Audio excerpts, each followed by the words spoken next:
Christophe sur France Maghreb 2.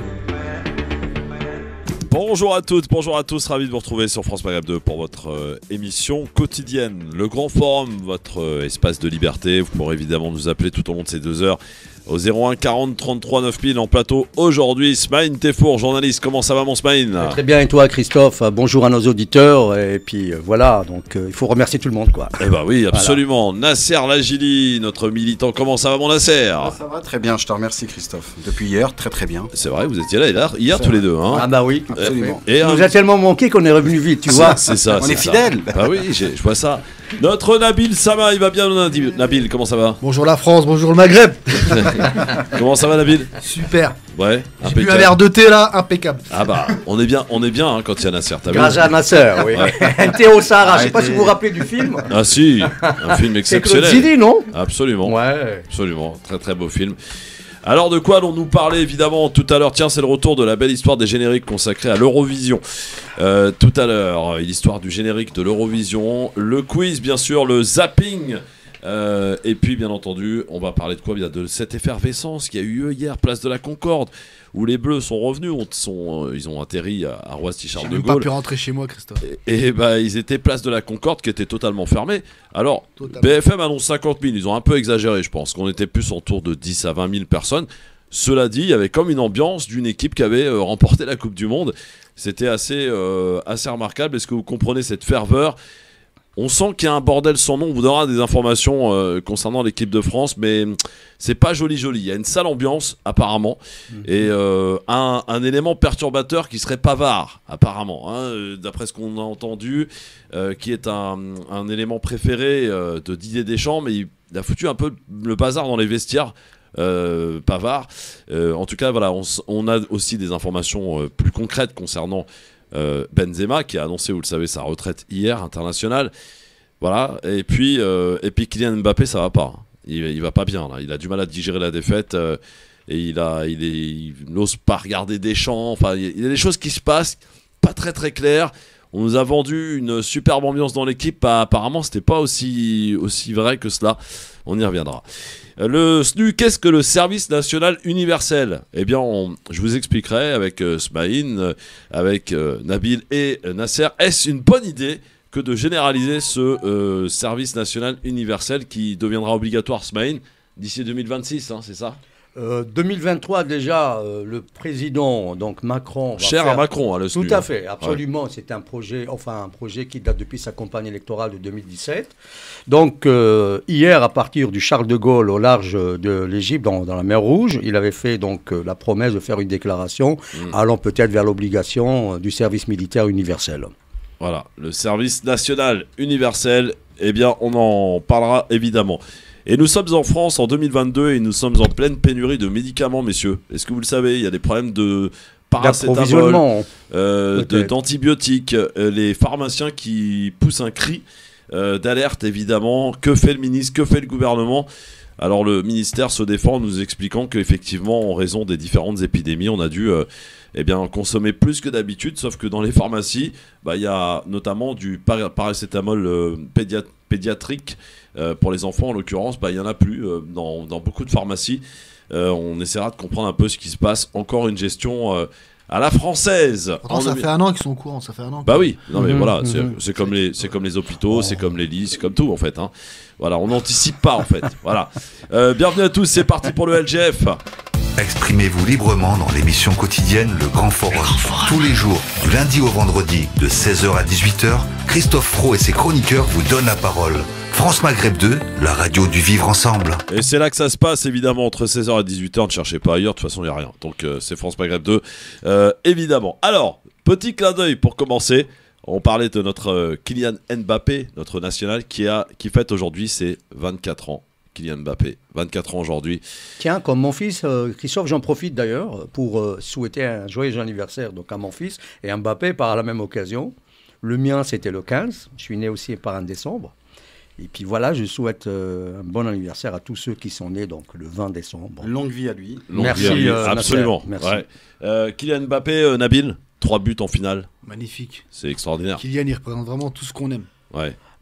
Christophe, si tu permets, il y avait Hernandez qui a fait un travail formidable, mais malheureusement, donc, on l'a fait sortir et franchement, c'était pas la bonne décision, je crois. Qui ça? Hernandez. Ah, Théo Hernandez. Voilà, Ouais. il a bataillé comme un guerrier sur le terrain. Ouais. Il faut jamais oublier que c'était lui qui avait permis la qualification donc, de la France. Calme-toi. Non, mais sérieux, Je Nabil, rigole. hein. C'est lui qui nous a crucifié les Marocains. Bon, non, faut pas exagérer. Parce que c'est pas parce que la France a perdu qu'on va trouver des boucs émissaires à Mais droite et à non, gauche. mais non. Il faut Ça être reste un bon sportivement. perdant, tout Oui, simplement. non. Et puis Sportivement, voilà, et continuer la c'est vie. du sport. D'ailleurs, il avait remplacé son frère qui a été blessé Oui. dès le début. Absolument, oui. Ouais. Ouais. Et d'ailleurs, son frère n'a pas pu assister à la finale parce que son club n'a pas voulu qu'il vienne. Voilà. C'est Ah un bah Fran- ça, un alors. franco-portugais ou italien Portugais. François- Ah non, Portugais. pas portugais, Non. espagnol, je crois. Espagnol. Espagnol. C'est espagnol. Si. Non, les Hernandez, c'est pas des Portugais, c'est Ouais, des non, c'est une Espagnols. question. C'est Ouais. espagnol. Oui, en tout cas, donc, bon anniversaire à Kylian Mbappé. Kylian qui a 24 Et à Samy, ans. mon fils, hein, Christophe. Et à Samy aussi, ton fils, bien sûr. Alors, il fait partie, je crois, le deuxième joueur à avoir marqué le plus de buts à 24 ans en tant que footballeur professionnel. Devant lui, il y a Neymar, par exemple, voilà, qui en a marqué plus que lui, un petit peu plus que lui. Et puis, voilà, donc lui, il est deuxième. Donc, bel avenir pour Mbappé. Bien sûr, en équipe de France, dans son club qui est le Paris Saint-Germain. Et là, il va prendre des vacances bien méritées. Il a voulu cette troisième étoile. Il a voulu cette Coupe du Monde. Ça aurait été exceptionnel pour Christophe, j'ai l'impression que c'était le seul sur le terrain de l'équipe de France à la vouloir cette lui. troisième. Mais Il y avait on a Koundé l'impression, aussi. Hein. je sais pas ce que vous en Koundé pensez. qui avait mis tout son cœur aussi. Hein. Mais je sais pas si vous avez l'impression, mais j'ai l'impression que c'était vraiment le seul qui a vraiment mal digéré la défaite. Ah ouais. Ah oui, il s'est réveillé un peu tard aussi, Christophe. Hein. Non, Bah, tout seul, il peut pas. Attendez les mecs. attendez qu'on se comprenne. Ouais, le Pacino, tu te calmes. Vous êtes tous d'accord avec moi. Je voudrais pas avoir le dernier On mot, a les pas gars. un sur le- Non, mais sérieux, la première mi-temps, enfin la première étape, franchement, ça a été catastrophique pour la France. L'équipe était tétanisée. On parle pour la finale, là. Oui, je parle de la Ah finale. oui, de la finale, mais Oui. là on parlait de la Coupe du Monde en général. Ah, en général, pardon. Donc je me suis mal. Ouais. Lui, Griezmann, franchement, Non, moi, par contre, ce que je voulais rajouter, c'est que je trouve que c'est du gâchis ce qui s'est passé pendant cette Coupe du Monde. Qu'on n'ait pas gardé Karim Benzema. Ça, Ouais. c'est clair. C'est un ouais. gâchis On a total. vu- Franchement, il y a eu et une carence, hein, il y a eu une carence, c'est une personne comme Karim Benzema qui manquait dans Ballon l'équipe. d'or. Absolument, Ballon on l'a vu d'or. d'ailleurs. t'as tout Attends, dit. mais c'est vrai. Pour rien rajouter C'est une à ça. personne comme lui C'est qu'il dommage, fallait, qui c'est- manquait. Et malheureusement, on n'a pas su l'utiliser comme il fallait. Donc Disons voilà, que on les a dirigeants préféré. n'ont pas été, Ouais, mais n'ont après, pas voilà, été donc on suffisamment a- adultes pour Oui, mais- mettre leurs différends de Non, mais il y a un côté. problème Mais dans de l'équipe, toute façon, ouais. il y a des. Je pense qu'il y a une affaire qui va sortir prochainement Oui, avec. ça- Ça, On c'est en déjà parlera commencé, tout à l'heure. ça a sorti commencé aujourd'hui. déjà. Ça Voilà, sorti donc, aujourd'hui. commence voilà. aujourd'hui. C'est pas une surprise. Et vous allez voir que ça va s'amplifier parce que le médecin de l'équipe de France, le kiné de l'équipe de France, Qui lui avait apparemment, dit c'est une que- vraie brêle. Mhm. Mais non, mais je veux dire. Ouais, non, ouais, non, qui non, lui a mais dit de sérieusement, repartir. Vous expliquez ce Qui que savait c'est pas un gérer. brel, là. Ça fait 20 ans qu'il est là et tous les spécialistes te diront, les professionnels de kiné te diront que c'est quelqu'un qui Mais- qui a vraiment aucune qualification, on sait pas d'où il sort. Mais on va pas mettre Et ça voilà. on va pas mettre ça que sur le dos du kiné. Je pense Ça, qu'il c'est est- les il a- coquins il a et les été- copains, Il a été Christophe. influencé par d'autres personnes derrière. Mais donc ça c'est va pas bouger, possible. c'est-à-dire que le patron de la Fédé il va Mais- sauter. Même politiquement. voilà. Bien sûr, Non, mais- politiquement mais aussi. Notre président Emmanuel Macron là, qui demande à Didier Deschamps de rester, il ferait mieux de s'occuper Ah, de la je pense Fédération qu'il devrait- française de foot, parce que vraiment il y a du sale, hein, il y a du Non, très c'est sale clair. à l'intérieur de la clair. Fédé. Bref, on en reparlera tout à l'heure évidemment autour de ce retour des Bleus triomphal hier, place de la Concorde. Sinon, mon cher Sbaïn, Nabil et Nasser, je cherche un poète, homme d'État et poète sénégalais qui nous a quittés en 2001. Est-ce que vous... Sangor, Bah oui, Sangor, évidemment. l'académicien. Ah oui, un grand monsieur. Un très grand évidemment. monsieur, en effet. C'est Voilà. le cas de le dire, oui. Et puis, en 2002, ou plutôt en 2003, c'est officiellement la création de quelque chose qui n'a jamais pris, je vais dire, de l'ampleur. C'est raconté par le journal de France 2, à l'époque présenté par Béatrice Schemberg, donc c'est vieux quand même, le Conseil français du culte musulman, qui est ouais. mort et enterré aujourd'hui. Ce Absolument. vendredi, on retiendra cette première étape permettant la fédération des différentes sensibilités de l'islam en France. Le parcours a été long et difficile. Nicolas Sarkozy n'a pas ménagé sa peine. Et après 2 jours de réunions à huis clos, un accord est intervenu pour créer une instance représentative du culte musulman, deuxième religion de France avec 5 millions de croyants. Reportage Laetitia Legendre, Nicolas Lemarinier, Régis Maté. C'est la réunion de la dernière chance. Les rivalités entre ces différents représentants de l'islam sont bien réelles, mais aucun d'entre eux n'a voulu manquer ce rendez-vous. Depuis 2 jours, les principales fédérations, mosquées et personnalités du monde musulman sont réunies dans ce château qui appartient au ministère de l'Intérieur. pour parvenir, après 3 ans de discussions stériles, à créer le Conseil français du culte musulman. Le premier bureau du CFCM doit représenter la diversité qui traverse cette communauté ou qui reconnaît cette communauté.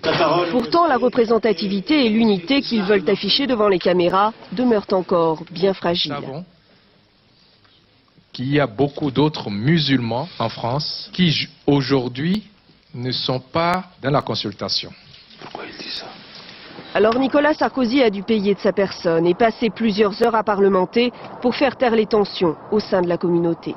Je salue sa main napoléonienne, sa main de maître qui a réussi à unir les musulmans dans leur richesse et dans leur diversité. L'objectif est assez simple, faire sortir l'islam, qui est la deuxième religion de France, de la clandestinité.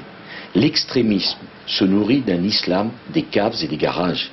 Voilà, le CFCM, donc né. Et écoutez, qu'est-ce qu'il en devient du CFCM? Vous avez des nouvelles? Non. Voilà. Non, il y a eu tellement de dissensions là-dedans. Ils ont fait une réunion dernièrement dans un kebab là vers chez moi.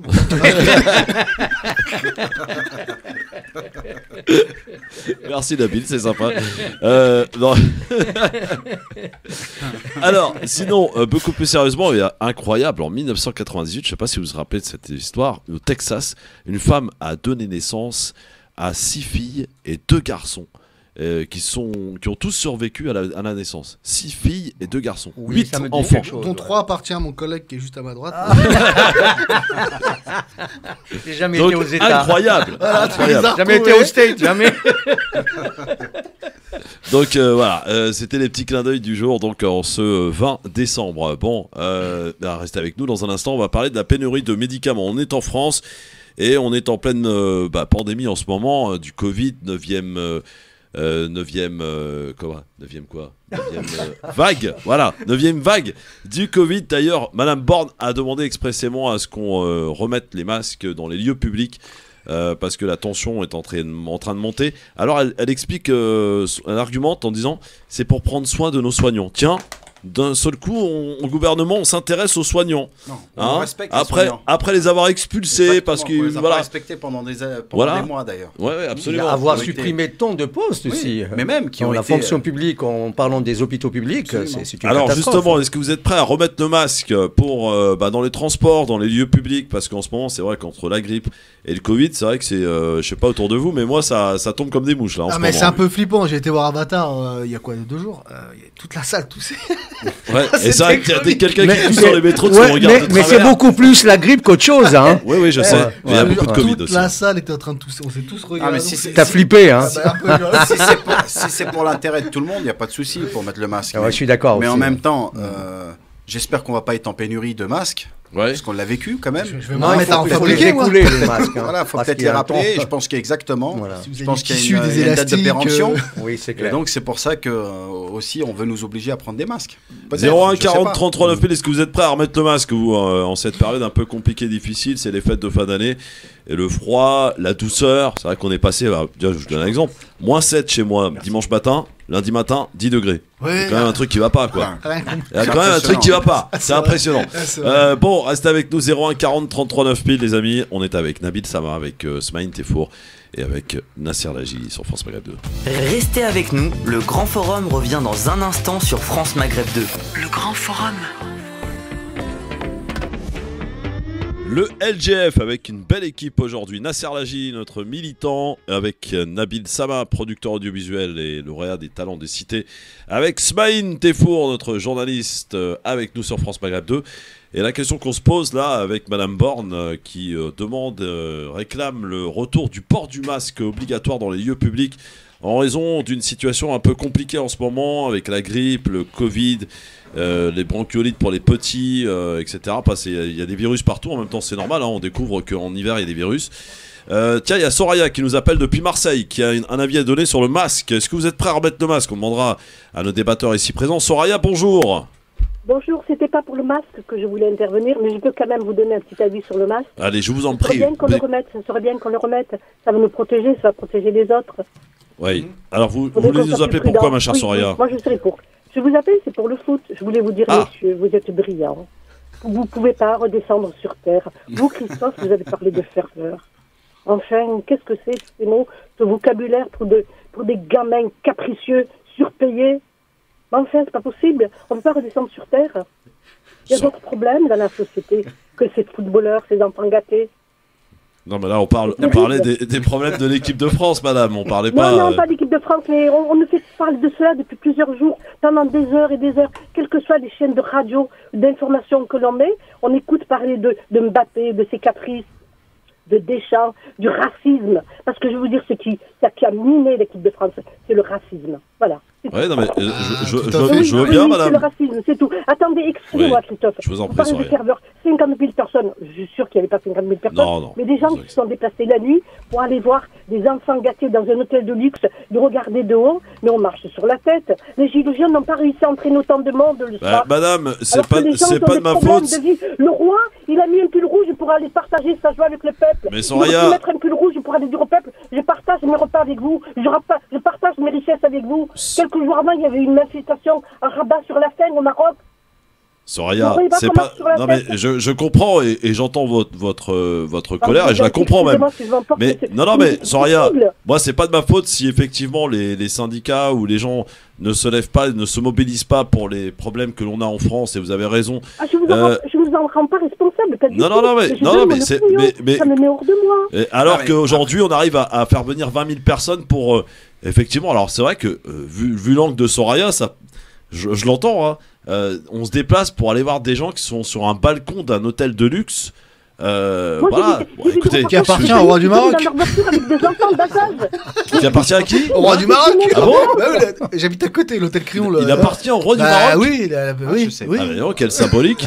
Bravo. Hein. Non mais au-delà de ça, après bon, je peux entendre la. Non mais moi j'entends l'argument de Soraya. Non mais on peut entendre l'argument de Soraya, mais là on est dans un moment festif. Donc après, je ne dis pas que les joueurs sont pas assez payés.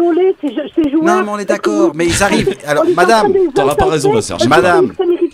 Non mais madame, on arrive en finale de la Coupe du Monde. Vous savez, j'ai entendu Édouard Leclerc, je crois qu'il s'appelle Édouard Leclerc, vous savez, des supermarchés. Oui. C'était un imbécile fini. Parce que vous savez, quand il y a eu le pénurie d'huile, je ne sais pas si vous l'avez relevé, il a dit il n'y a plus d'huile parce que nous sommes en période de fête de l'Aïd et les musulmans font frire leurs moutons. Oui, mais ça on l'avait entendu. Ça c'est du racisme. C'est une bêtise encore humaine. Et on essaie de rendre une société complètement débile. Et c'est ce que vous faites avec ces footballeurs. Non mais bon, non mais je comprends votre colère, ma Soraya. Vous êtes une Marseillaise vraiment dans l'âme. Il n'y a pas de souci là. Vous faites quoi dans la vie, ma Soraya? Je suis à la retraite. Ah bah c'est bien ça. Mamie heureuse. Vous avez la voix d'une jeune pourtant. Hein. Oui, c'est vrai que. C'est vrai. Hein. Non, c'est parce qu'il faut garder le pied à l'étrier pour voir si c'est clair, c'est clair. C'est bien dit. Et vos petits enfants, ils ont pas vibré là pendant la Coupe du Monde? Oui, mais vous savez, vous dites quelque chose. Oui. Il y en a qui ont vibré pour la France contre le Maroc, même si ça m'a fait beaucoup de peine. Ah oui, c'est normal. Attendez. Oui, je sais. Je le comprends très bien. Je leur disais, j'expliquais à mon mari, je leur disais, ils sont dans la génération de Mbappé, ils sont dans la génération de Zidane, ils sont de Giroud et les autres. C'est normal qu'ils vont pour la France. Mais non, il y a autre chose quand même derrière. Il y a toute une histoire. Ouais, mais il ne faut pas oublier aussi que les Corses... Soraya. Il y a le proverbe arabe qui dit qu'il n'y a pas d'arbre sans racines. Et elles sont là, nos racines. Soraya. Et on ne doit pas l'oublier. Oui. Il y a les Corses aussi qui ont donc célébré la victoire des Argentins. Je ne sais pas si vous le savez. Oui, je sais qu'ils ont célébré la défaite des Français. Oui, tout à fait. C'est plutôt c'est bien dit. C'est bien de ce point-là qu'il faut vous avez remis les choses dans leur contexte. Je ne comprends pas cette haine qu'ils ont vis-à-vis de la France, les Corses. Non. Alors, c'est pas que les Corses. Vis-à-vis des 12 joueurs noirs ou arabes qui avaient... Ah oui, d'accord, ok. Français d'origine africaine, madame. D'ailleurs, c'était l'équipe africaine... Zemouradi, excusez-moi, j'espère que j'abuse pas, Zemouradi, comment ça se passerait s'il y avait 15 blancs dans une équipe africaine? Mais je ne pose pas la question de dire qu'on a fait l'esclavage de millions de Noirs. Non, mais cette question, il faut la mettre de côté. Mais madame... Je ne pose pas la question. Ces gens qu'on a sont sortis de chez eux, expatriés. Madame. Qu'on a tués. Non, mais madame, quand vous regardez l'équipe... Je ne pose pas la question. Si je pose la question, parce que c'est Noirs. C'est chaud, tu n'auras jamais la parole avec le Marseillais. Vous appelez Soraya, madame? Mais ça, c'est un argument qui ne tient pas la route. On parle des équipes qui sont soi-disant où il y a trop d'Africains, etc. Quand on regarde l'Afrique du Sud, l'équipe de rugby d'Afrique du Sud, il n'y a que des Blancs. Et on a en Afrique du Sud. C'est un bon parallèle. Donc, aux États-Unis, pareil, l'équipe de basket, il y a que des blacks. Je suis désolé, mais on peut parler de l'Argentine. L'Argentine, à 50%, oui. C'était une population noire africaine qui a été blanchisée, et puis même ça au sein même de leur propre pays. Absolument. Il y a une polémique qui a été lancée là-dessus, parce que pour non-représentativité de la population argentine, il faut regarder, ils ont tous une couleur plutôt, je dirais, caucasienne, européenne, occidentalisée. Oui. Et ça, en Argentine, déjà, les médias n'en parlent pas, mais déjà, ça crée polémique, il faut le savoir aussi. Et ça, c'est des arguments de fachos qui tiennent ces discours-là. Soria, quand est-ce qu'on se fait un match de foot, vous et moi? Quand est-ce qu'on se regarde un match de foot, vous et moi? Jamais. Ah bon, jamais, d'accord. Avec Zizou. Avec Zizou. Soria, c'est quel votre joueur préféré? J'en ai pas. C'était Zidane, mais vous savez pourquoi? C'est le meilleur, madame, vous avez choisi. Benzema, c'est mon gâté, parce que Benzema, voilà, je le vois faire sa prière, je le vois parler de Ramadan quand il va jouer au foot, et ça me touche énormément. Vous reconnaissez sur Karim Benzema, quoi. Du Maroc, quand ils ont fait le carton devant à la fin du match, j'ai apprécié les Marocains parce qu'ils ont sorti le drapeau palestinien sur la pelouse. C'est des choses qui m'émeuvent, qui me troublent, qui me font du bien. Vous pouvez pas vous imaginer. Je peux vous poser une question, Soria, s'il vous plaît? Oui, elle a raison. Soria, je peux vous poser une question? Et est-ce que le foot, vous l'appréciez aussi sans message ou connotation religieuse ou politique? Non, pas du tout. Ah, voilà. Ouais. Faut pas oublier que ça reste que du sport. Que les gens puissent aimer le foot. Et puis, quand j'étais jeune fille, j'avais un professeur de philo qui était passionné de foot. Et je me suis dit, tiens, des profs de philo, ils passent son temps sur les stades. J'avais trouvé ça, j'étais berluée. Et je me suis dit, quand même, redescends sur terre, ça arrive. Merci beaucoup, Soraya, en tout cas. Bon, votre coup de colère, il a été entendu. Merci beaucoup, en tout cas. Merci à vous, bonne soirée, continuez, ne changez rien. C'est extraordinaire ce que vous faites. Merci. Quel temps fait-il à Marseille, ma chère Soraya, aujourd'hui? Comment? Quel temps fait-il à Marseille? Je vais vous faire aller, on a 16 degrés. C'est doux, c'est agréable. Oh là là. Bon, nous, on n'est pas très loin. Hein. Oui, c'est vrai qu'on n'est pas très loin, mais nous, on a la flotte. Hein. Voilà, il flotte, effectivement.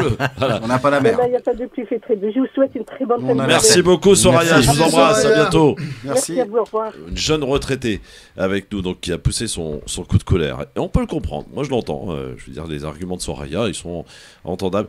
Il y a par rapport à ce que disait Soraya et le fait qu'elle aime certains joueurs parce que c'est son avis, hein, c'est sa raison à elle, parce que voilà, ils font la prière, etc. Il y a un garçon que j'aime beaucoup dans cette équipe de France qui malheureusement n'était pas là parce qu'il était blessé, c'est N'Golo Kanté. Ouais. C'est un monsieur qui est humble, exemplaire. Très humble. Exemplaire. Humble. Il s'est retrouvé chez les habitants parce qu'il avait loupé son train, parce qu'il avait fait sa prière dans une mosquée. Enfin, c'est quelqu'un d'extraordinaire, N'Golo Kanté. Et je me souviens de lui, pourquoi? Parce que demi-finale de 2018, vous vous en souvenez, tout le monde s'était emballé, on est en finale, etc. Et lui, il est arrivé très sérieux, il n'était pas encore souriant, mais il disait tout reste à faire, parce qu'on est en finale, et une finale c'est fait pour être gagné. Et on sentait qu'il était d'ores et déjà concentré sur la finale, et puis c'est quelqu'un voilà, que j'aime beaucoup, personnellement en tant qu'homme, et en tant que joueur, qui nous a apporté beaucoup. N'Golo Kanté, mon coup de cœur à moi. Mais c'est ce qu'elle soulevait, Soraya, sur les équipes, comme ou Karim Benzema, quand il dit je le vois prier, etc. C'est ce que j'ai aimé d'ailleurs dans l'équipe du Maroc. Quand on voit les mamans danser avec leurs enfants sur le terrain, c'était un plaisir. On ne voit pas clair, dans toutes les autres équipes, on n'a pas vu ça. Donc c'était franchement, c'était un plaisir. C'était de l'amour qui était présenté dans le monde entier. Donc c'est des choses qu'on n'avait pas l'habitude de voir dans le football. Et quand on dit que c'est que du sport, c'est pas que du sport. Absolument. Je pense qu'il y a tout là-dedans. Il y a de la politique. Non, mais j'ai bien compris que. Oui, non, mais c'est. Moi, voilà, je fais de la com et j'ai beaucoup de communication là-dedans. Faut arrêter. Oui, mais c'est de la communication, mais qui fonctionne bien. Oui, c'est bien sûr, de le bien faire. sûr. Mais quelquefois, à cause des polémiques racistes et les polémiques qui nous éloignent, on oublie que c'est du sport. Parce que aussi, le sport par lui-même est vecteur aussi de bonnes valeurs, telles que la cohésion de groupe, ça adoucit les mœurs aussi, comme la musique. Oui. Non, normalement, ça doit adoucir les mœurs. Normalement, le sport, voilà, comme tu dis, ça doit être vecteur. Bon, il y a Papy Méziane, décidément, France Maghreb 2, première radio sur les retraités. Comment ça va, Méziane? Méziane. Allô.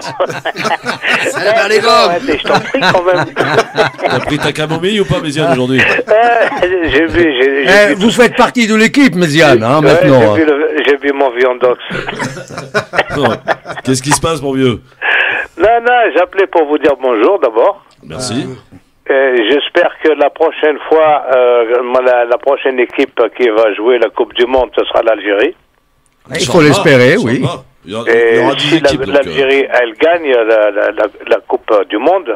Pourquoi pas? Le Maroc, il était à deux doigts. Je vous dis pas, c'est le tremblement de terre. Hein. Ah bah non, mais là... Alors là, je vous dis pas, les drapeaux, ils sortent déjà quand ils perdent, mais alors quand ils vont gagner... De toute façon, vous avez déjà... Vous allez sur la Tour Eiffel, vous avez déjà gagné la Coupe du Monde, des drapeaux algériens, il y en a partout. Donc, non, mais je te dis, déjà quand ils gagnent pas, ils ont les drapeaux partout. C'est fou. Mais s'ils gagnent, qu'est-ce qu'ils vont faire? Il y en avait encore hier sur TF1. Pour les cloner. Ah ouais. Non, mais ça fait plaisir que le Maroc a été quand même bien placé. Et que le Qatar a comment organisé avec tout ce que ça comporte comme trafic en argent aussi, paraît-il qu'ils ont payé. Ils ont payé comment Platini et puis d'autres, et Sarkozy, toute la clique. Pour avoir Ils ont tous touché du pognon, c'est incroyable. Ouais. Bah, le pognon... Et pourquoi vous n'avez pas demandé, vous, toucher un peu d'argent là parce que je sais pas, moi, on m'a pas payé. Moi, je vais te le dire parce que je suis le seul à sauter le Maroc autour de ce. À sauter Ah non, mais c'est faux, ça. Arrête tes conneries. Non, arrête tes conneries. Ismaël, ils étaient à fond derrière. Moi, j'étais à fond. Mais j'étais à fond pour le Maroc, moi. En tout cas, sachez une chose, c'est que en Algérie, à Béjaïa, il y a eu une fête incroyable quand le Maroc a été sélectionné et quand il a gagné contre l'Espagne, je crois, c'est ça, non? Ils ont mis le drapeau marocain? Et le Portugal. Voilà, ils ont dansé toute la nuit. Ah oui. Normal, c'était le même peuple. C'était extraordinaire. C'était exactement la même chose en Tunisie, pareil. Absolument. Moi j'étais là-bas, donc j'ai vu de mes propres yeux. Les gens, même au-delà, dans tout le monde arabe, la victoire du Maroc. Pas le monde arabe, tout le peuple africain. Africain aussi, pardon. Tout le continent africain et même les pays arabes aussi. Bon, on parlait quand même à la base du masque. Alors, est-ce que vous seriez prêt à remettre le masque obligatoire, puisque Mme Borne est en train de nous demander expressément, pour l'instant il n'est pas redevenu obligatoire dans les lieux publics, dans les transports, est-ce que vous êtes prêt à faire l'effort, Smaïn? Oui, bien sûr, si ça doit stopper la progression d'une éventuelle contagion, donc il est vrai que le masque s'impose. Parfaitement, monsieur le ministre de la Santé. Ah, toi, tu me fais rigoler, toi. L'art et la manière de dire les choses. Non, mais c'est la façon solennelle qui dit ça. Non, mais attends, l'art et la manière de dire les choses. C'est ma manière de m'exprimer. Je ne vois pas pourquoi je la changerais. Exactement, Smaïn. Voilà. Donc, toi, tu es prêt à faire l'effort, hein, oui, Smaïn. bien sûr. Oui. Si ça doit sauver des vies humaines, je pense qu'il faut être conscient sur ce plan-là, Christophe. Oui, Nabil, t'es prêt à remettre le masque? Bah écoute, est-ce qu'on a le choix?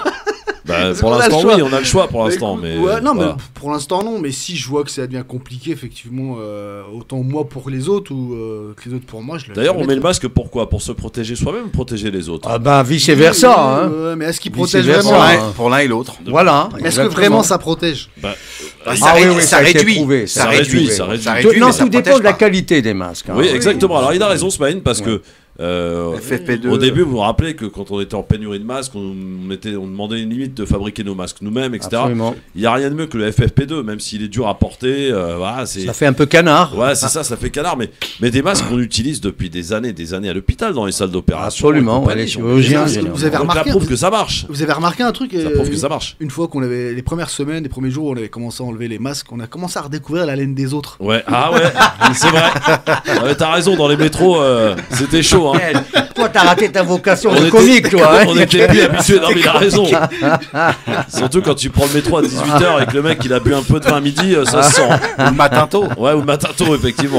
Donc ça ne protège pas que contre le Covid, alors, si je comprends bien. C'est ça, contre les mauvaises odeurs. Hein. Et effectivement, pendant que vous êtes des sages, donc après à remettre le masque. Alors, tout ça pour vous parler de quoi aussi? Il faut savoir que c'est une culture chez les Japonais. Absolument. En Asie. Les pays asiatiques, il est vrai. Alors, de nombreux industriels, messieurs, signalent depuis des mois sur le marché des médicaments une pénurie. Aujourd'hui, les laboratoires ne peuvent plus vendre en direct certains produits aux pharmacies, comme le paracétamol buvable ou en suppositoire.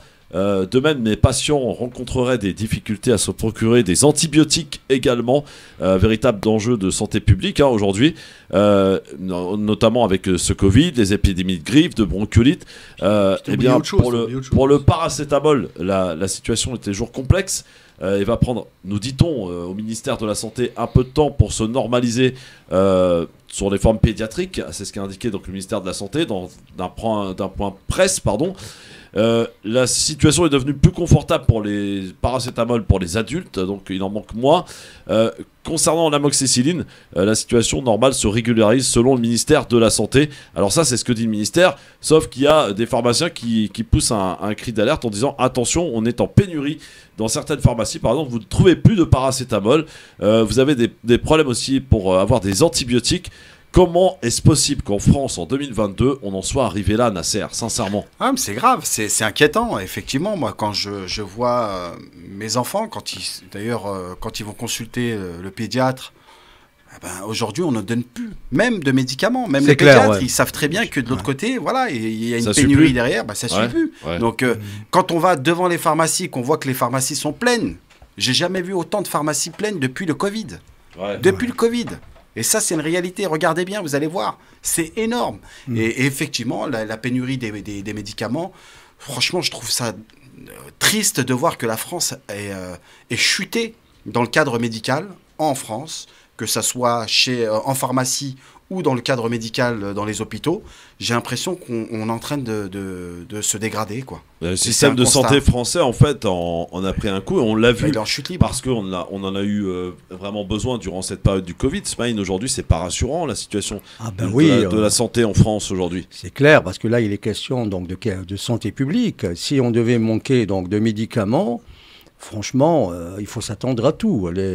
Par exemple, ce qu'on appelle les épidémies, tout ça, ça va se propager. Donc, il faudrait y remédier dans les meilleurs des délais. Apparemment, c'est pas seulement une question de gestion, c'est qu'en fait, moi, j'ai beaucoup suivi parce que j'ai été réquisitionné pour fabriquer des masques et des espaces Covid pendant la première vague. Ce que je me suis aperçu. Le problème, c'est qu'en France, c'est pas une question que ça se dégrade. C'est pas ça, en fait. C'est qu'il faut savoir qui pilote, qui est l'acteur principal du monde. Eh bien, vous le saurez juste après la pub. Qui pilote, justement. Et problème d'anticipation aussi, peut-être. Tout à fait. À tout de suite. De pénurie de médicaments, il est question dans le LGF avec Nabil Sama, avec Smaïn Teffour, avec Nasser Lajili. Nabil, donc, juste avant la pause, tu étais en train de nous raconter cette histoire de pharmacie ou de laboratoire. Effectivement, tu as eu affaire, puisque tu avais été réquisitionné, toi, par la fabrication des masques à l'époque, lors de la première épidémie du Covid. Tu as pu avoir quelques informations. Les informations, en fait, c'est simple. C'est que les professionnels de santé, je parle des médecins, ou je parle même des infirmiers, ou tout le corps... même les pharmaciens, même eux étaient complètement, en fait, sont trop dépendants des décisions qui sont prises par l'agence régionale de santé. Et en fait, et l'agence régionale de santé, ce qu'il faut savoir, c'est qu'ils font beaucoup plus de politique. L'ARS. Oui, l'ARS, bien sûr. Ils font donc l'agence régionale de santé. Ils font beaucoup plus de. En fait, c'est les antennes régionales du ministère de la Santé, en fait, qui sont basées un peu partout dans les régions en France. Et ce qui se passe, c'est que ils font trop de politique. Ouais. Ils sont pas dans la réalité. Ils sont au service des lobbies, en fait. Voilà, bien sûr, parce que les lobbies financent une très grande partie du ministère de la Santé. Faut pas croire, hein. C'est eux qui financent, c'est eux qui ont l'influence, on va dire. Des médecins qui ont été payés pour inciter les gens à se faire vacciner, par exemple. Bien sûr que oui. Puis ils ont eu des primes, et puis l'affaire Pfizer aussi. Je pense qu'on va pas revenir là-dessus, mais. Comment dire, c'était gros comme une maison. On pouvait pas ne pas le voir. Maintenant, ce qui se passe, effectivement, ils font plus de la gestion financière qu'ils font de la gestion, je dirais, médicinale, on va dire. Alors, on a eu quand même le Covid qui a fait quand même plus de 100 000 morts en France, avec pendant ce temps la fermeture de services, de lits par manque de personnel. Un personnel soignant qu'on a applaudi tous les soirs à 20h dans les premiers jours du Covid et qui ensuite, l'année d'après, on a mis dehors parce qu'ils refusaient pour certains d'entre eux de se faire vacciner. La situation dans les hôpitaux est dramatique. Il n'y a qu'à aller voir aux urgences, des urgences qui sont fermées la nuit pour certaines grandes villes. Smaïn, il n'y a vraiment pas de quoi donner des leçons aux autres. Oui, je suppose que, et c'est le cas de le dire, parce que si on s'acheminait vers cette sorte de scénario un peu à la tiers-mondiste, il y a de quoi s'inquiéter, Christophe. Tu as tout à fait raison de le souligner. Parce que là, franchement... Et la désertification des médecins aussi, c'est un problème. Oui, déjà, c'est une problématique. Ouais. Pourtant, les élus locaux, ils se battent. Un médecin traitant, c'est très compliqué. Il suffit pas d'être à la campagne ou d'habiter à 50 km d'une ville. La situation aussi, elle est là, à Paris. Il y a un problème de médecins, des gens qui n'arrivent pas à trouver de médecin traitant. Je ne sais pas si vous avez autour de cette table tous les trois un médecin traitant. ou en tout cas si vous en avez un, le jour où il part à la retraite, ça va être très compliqué parce que beaucoup de médecins ne prennent plus de nouveaux patients, parce qu'ils sont déjà archi complets. Il y a vraiment un réel problème. On n'a pas su, en tout cas les politiques, le gouvernement n'a pas su régler ce problème, ce qui ne date pas d'hier. Je veux dire, c'est pas Macron qui est à l'origine de tout cela. C'est un problème de gestion de 40-50 ans. Hein. Absolument, absolument. Je pense qu'il faut redéfinir les prérogatives de tout un chacun. Les priorités. Il faut les priorités, les prérogatives, Christophe, parce que là, on a l'impression qu'on est dans un flou total par rapport à ce qui se passe en matière de santé publique. Dès lors où il y a des problèmes qui surgissent et ressurgissent de temps à autre. Donc maintenant, il va falloir revoir tout ça. Surtout que la France est réputée pour son système de santé. Et là, on voit qu'il y a une dégringolade. Elle était. Oui, justement, j'y faisais allusion d'ailleurs. Quand on dit la France, on parle de qui là? Voilà. C'est les Français qui payent. Bien sûr. Ouais, c'est pas l'État. Hein. Bien sûr. C'est les Français qui cotisent et qui Non, mais payent. c'est dommage pour la France, un pays qui était quand même assez avancé en matière de santé. Absolument. Après le Canada, parce que le Canada aussi a cette réputation. La France aujourd'hui est en train de connaître carrément une descente aux abîmes. Il faudrait quand même rattraper les choses dans les meilleurs des délais, parce que là, franchement, au vu où vont les choses, on se pose la question, je suis désolé de le dire aussi crûment, si on ne va pas être, d'ici peu de temps, être taxé de pays tiers-mondistes.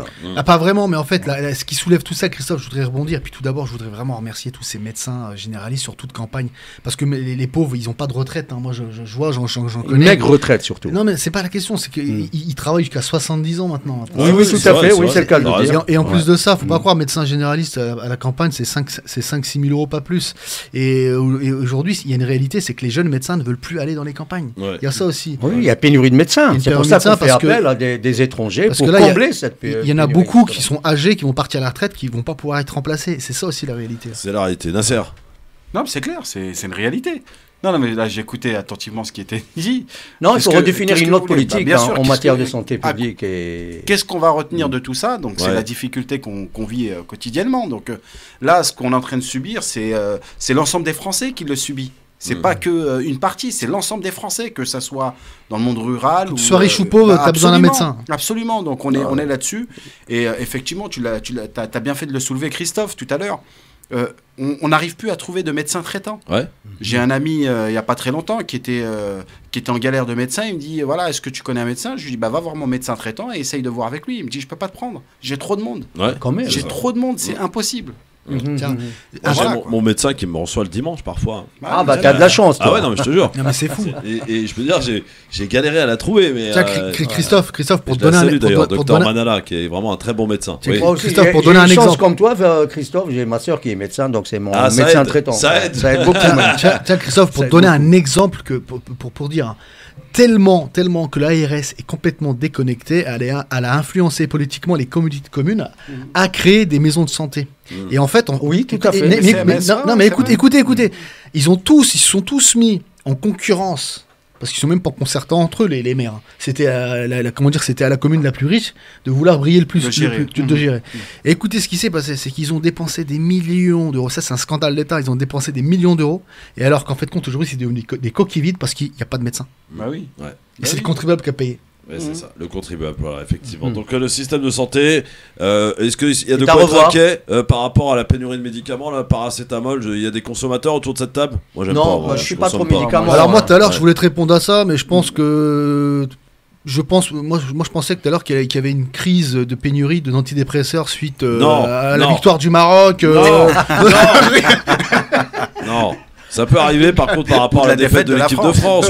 La défaite de la France. Parce qu'ils sont tous mis à avoir peur quand ils ont vu plein de drapeaux du Maroc sur les Champs-Élysées. Ils ont dit ça y est, c'est bon. Non, on a parlé même d'un envahissement, enfin d'une invasion. Ça va, en fait, Darmanin qui avait prévu un dispositif assez incroyable ce week-end pour la 3e place pour le Maroc et pour la qualification d'équipe de France. Bon, ils ont été tranquilles, les policiers. Les Champs-Élysées, c'était calme. Ils ont dû souffler, Christophe. Je salue Darmanin parce que honnêtement, non, moi je le salue vraiment. Je salue pas bien. Moi, je le salue pas, moi. Si, moi je le salue par rapport à ce qu'il a fait parce qu'honnêtement, vous le savez tous, moi je vis sur les Champs-Élysées et j'ai. Non, c'est pas tous. Mais si, ah oui, mais on le sait pas. Et franchement, moi j'ai vu de mes yeux, ils étaient exemplaires. Parce que souvent, on critique la police, on critique les gendarmes, mais ils étaient exemplaires. Et c'est toujours les mêmes qui foutent la merde. C'est toujours une bande c'était une dizaine, faut pas croire, c'était une dizaine, une vingtaine. C'est une minorité agissante. Une petite minorité qui sont venues parce que franchement, le public franco-marocain était magnifique. Il y avait l'Algérie qui était présente, il y avait même des drapeaux palestiniens. Les franco-maghrébins plutôt.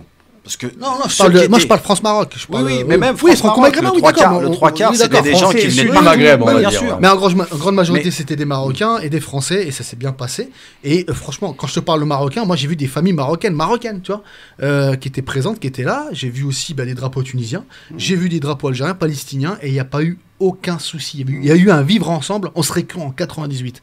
Mais malheureusement, toujours les mêmes, des petits black blocs là, des petites. Je sais pas, moi je peux même pas définir qui ils étaient parce que de toute façon ils étaient tous cagoulés, avec des masques noirs. On a arrêté des mecs d'ultra droite aussi. Voilà, il y avait. Non, en fait on les a pas arrêtés. En fait ils voulaient venir. Oui, on les a. Ils voulaient en découdre.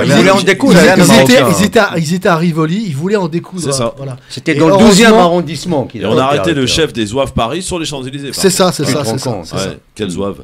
Allez, dans un instant, qu'est-ce que le SNU ? Eh bien, en tout cas, c'est cher à Macron et il veut le généraliser et le rendre obligatoire, le service national universel. On y revient dans un instant, avant que nous revenions sur la ferveur hier des Bleus accueillis en héros en France devant un hôtel richissime, place de la Concorde. À tout de suite.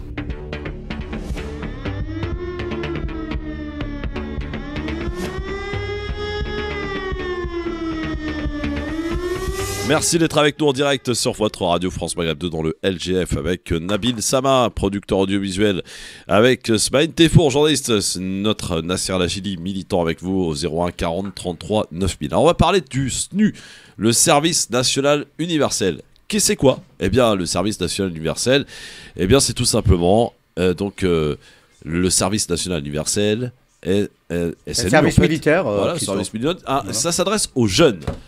Âgés de 15 à 16 ans, qui ont achevé leur classe de 3e. Ce n'est ni l'ancien service militaire quand même, ni la journée de préparation à la défense. Son objectif est d'apprendre à vivre ensemble et à s'impliquer dans la vie de la nation. Eh bien, qu'est-ce qu'on va y faire ? La première période d'un mois est obligatoire. Smaïn, si je dis pas de bêtises, tu parles.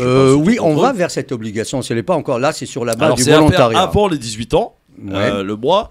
Les 15 premiers jours se font dans un internat, dans une autre région que la sienne. La journée commence à 6h30 par une cérémonie de levée de drapeau français, pendant laquelle on chante la Marseillaise. Place ensuite aux activités, secourisme, code de la route, écologie, sport, défense, citoyenneté. Entre autres, un bilan de santé et une évaluation en français et en informatique sont prévus également pour détecter les difficultés et y apporter des solutions. C'est ce qu'on nous dit.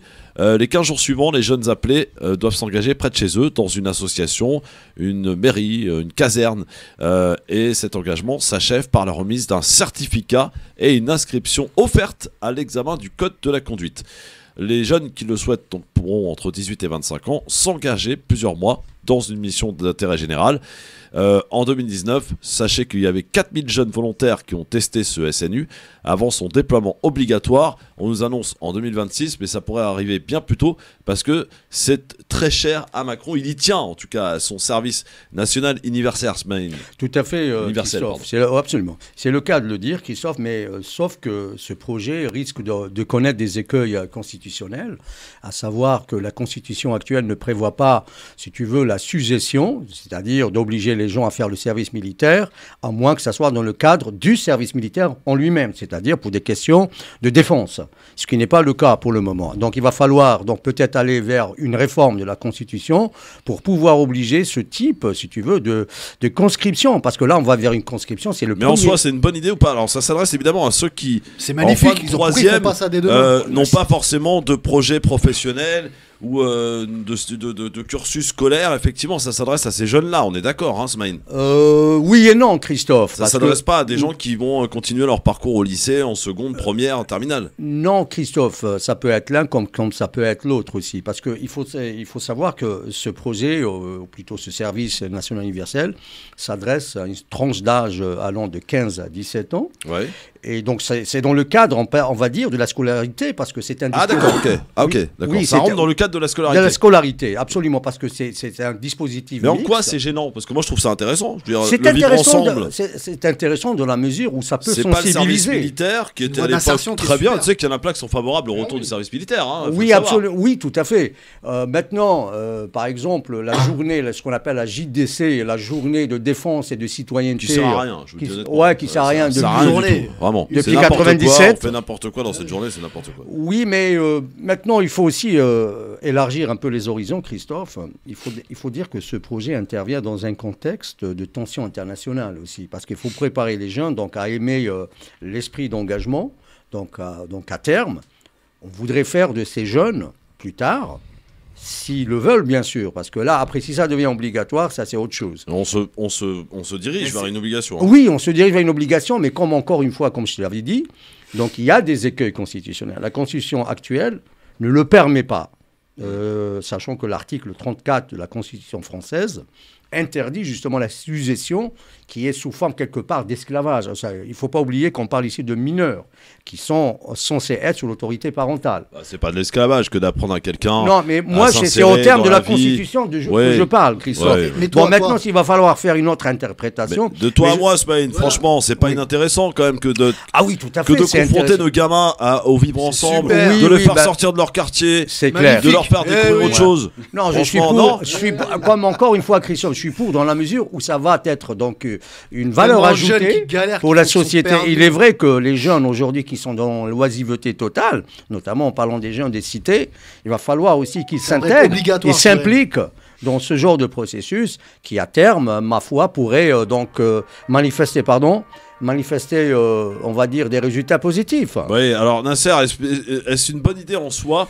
On attend d'avoir de plus en plus d'informations quand même concernant ce projet, ce service national universel qui s'adresserait à tous les gamins à la sortie de la 3e, donc la classe de 3e. Mais ça peut être une très bonne idée, mais ça dépend du moyen qu'on va donner à ce comment dire. Ça coûte cher, Nasser. À ce projet qu'on veut mettre en place. Parce que quand on regarde l'école de la deuxième chance, ça a été une catastrophe. C'est une catastrophe. On sait très bien aujourd'hui, il n'y a pas de moyens, il n'y a rien du tout. Donc on utilise ce terme-là pour faire plaisir aux gens en disant, regardez, on est en train de faire l'école de la deuxième chance pour les gens qui ont déserté. Voilà, donc au-delà de ça, est-ce que ça peut être utile? Oui. Est-ce qu'on doit mettre les moyens? Oui. Et est-ce qu'aujourd'hui, ces gens-là vont ressortir peut-être plus forts dans la manière de penser, etc. Oui, je pense que c'est important. Mais après, ça dépend, comme je le dis.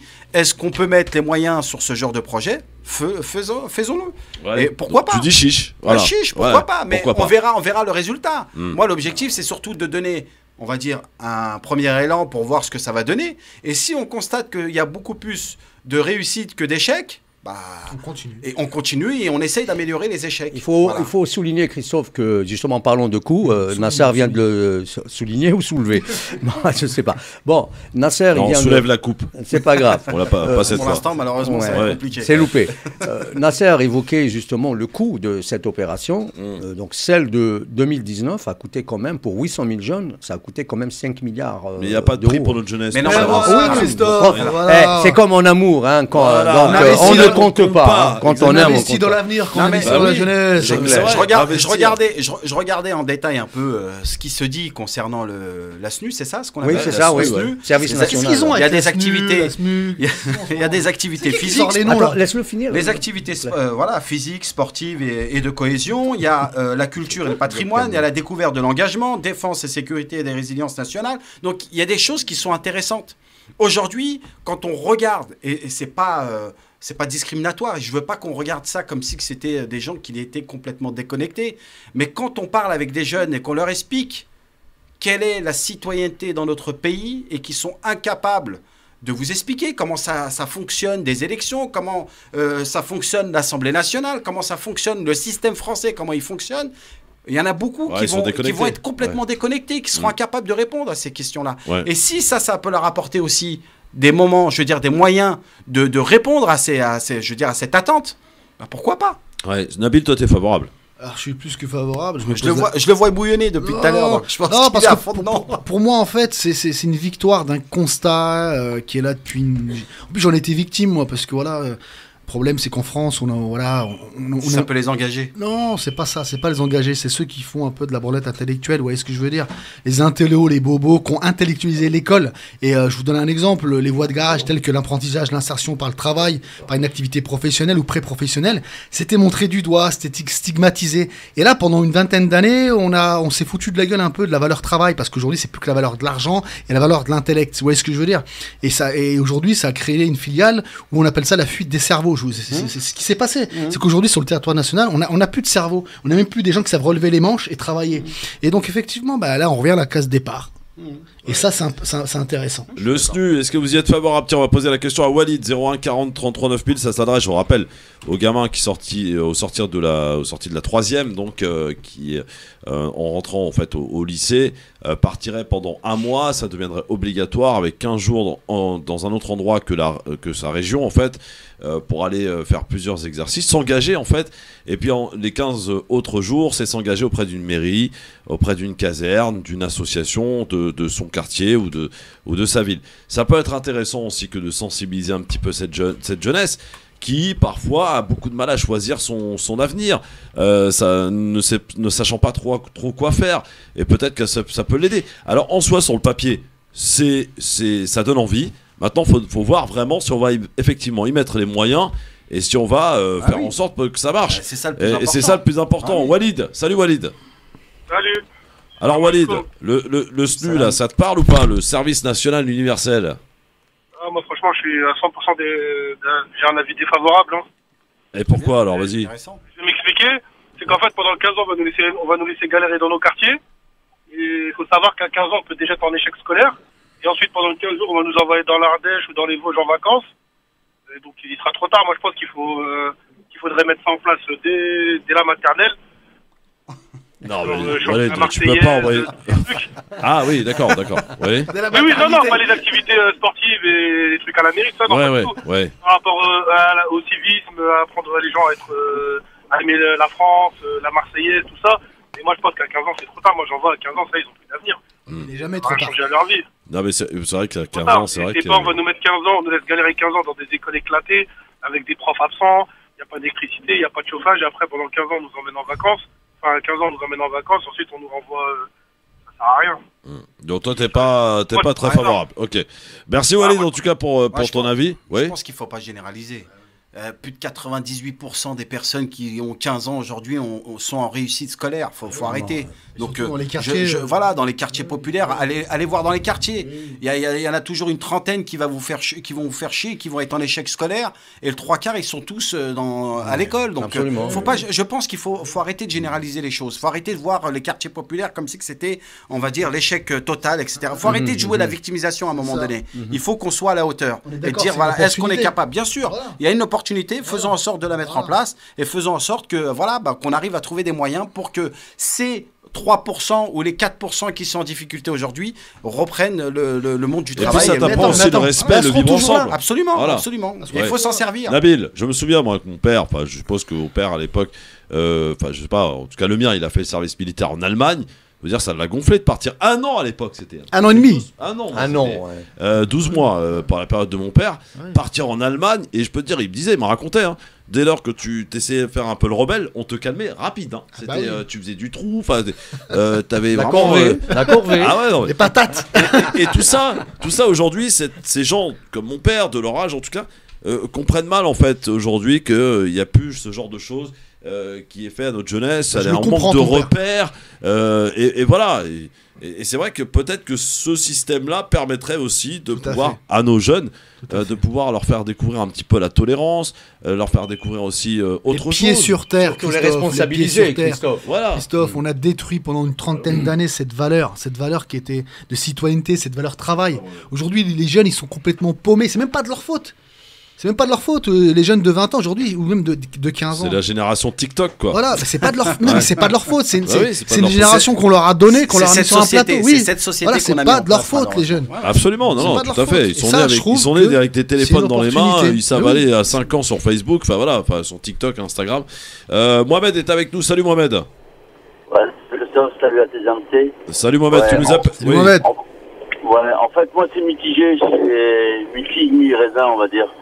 Ce qu'il disait l'auditeur précédent, c'est pas totalement faux, parce qu'à 15 ans, c'est déjà fait une idée. Effectivement, il y a beaucoup plus dans les quartiers qui réussissent que d'échecs. Absolument. Faut le souligner. Faut être réaliste. Mais ces fameux 3 ou 4, ou je sais pas, je suis incapable de dire le pourcentage, d'échecs, entre guillemets, bah, pour les remettre sur le droit chemin, je crois pas que c'est quoi la durée de ce stage Un mois. Pardon? Ça serait un mois, évidemment. Un mois dans un premier temps. Et après, selon le volontariat, on peut le renouveler entre 18 et 25 ans. Effectivement. D'accord. Et c'est uniquement pour les garçons, les filles, non, Non, c'est mixte. Non, c'est mixte. Tout le monde. Ah oui.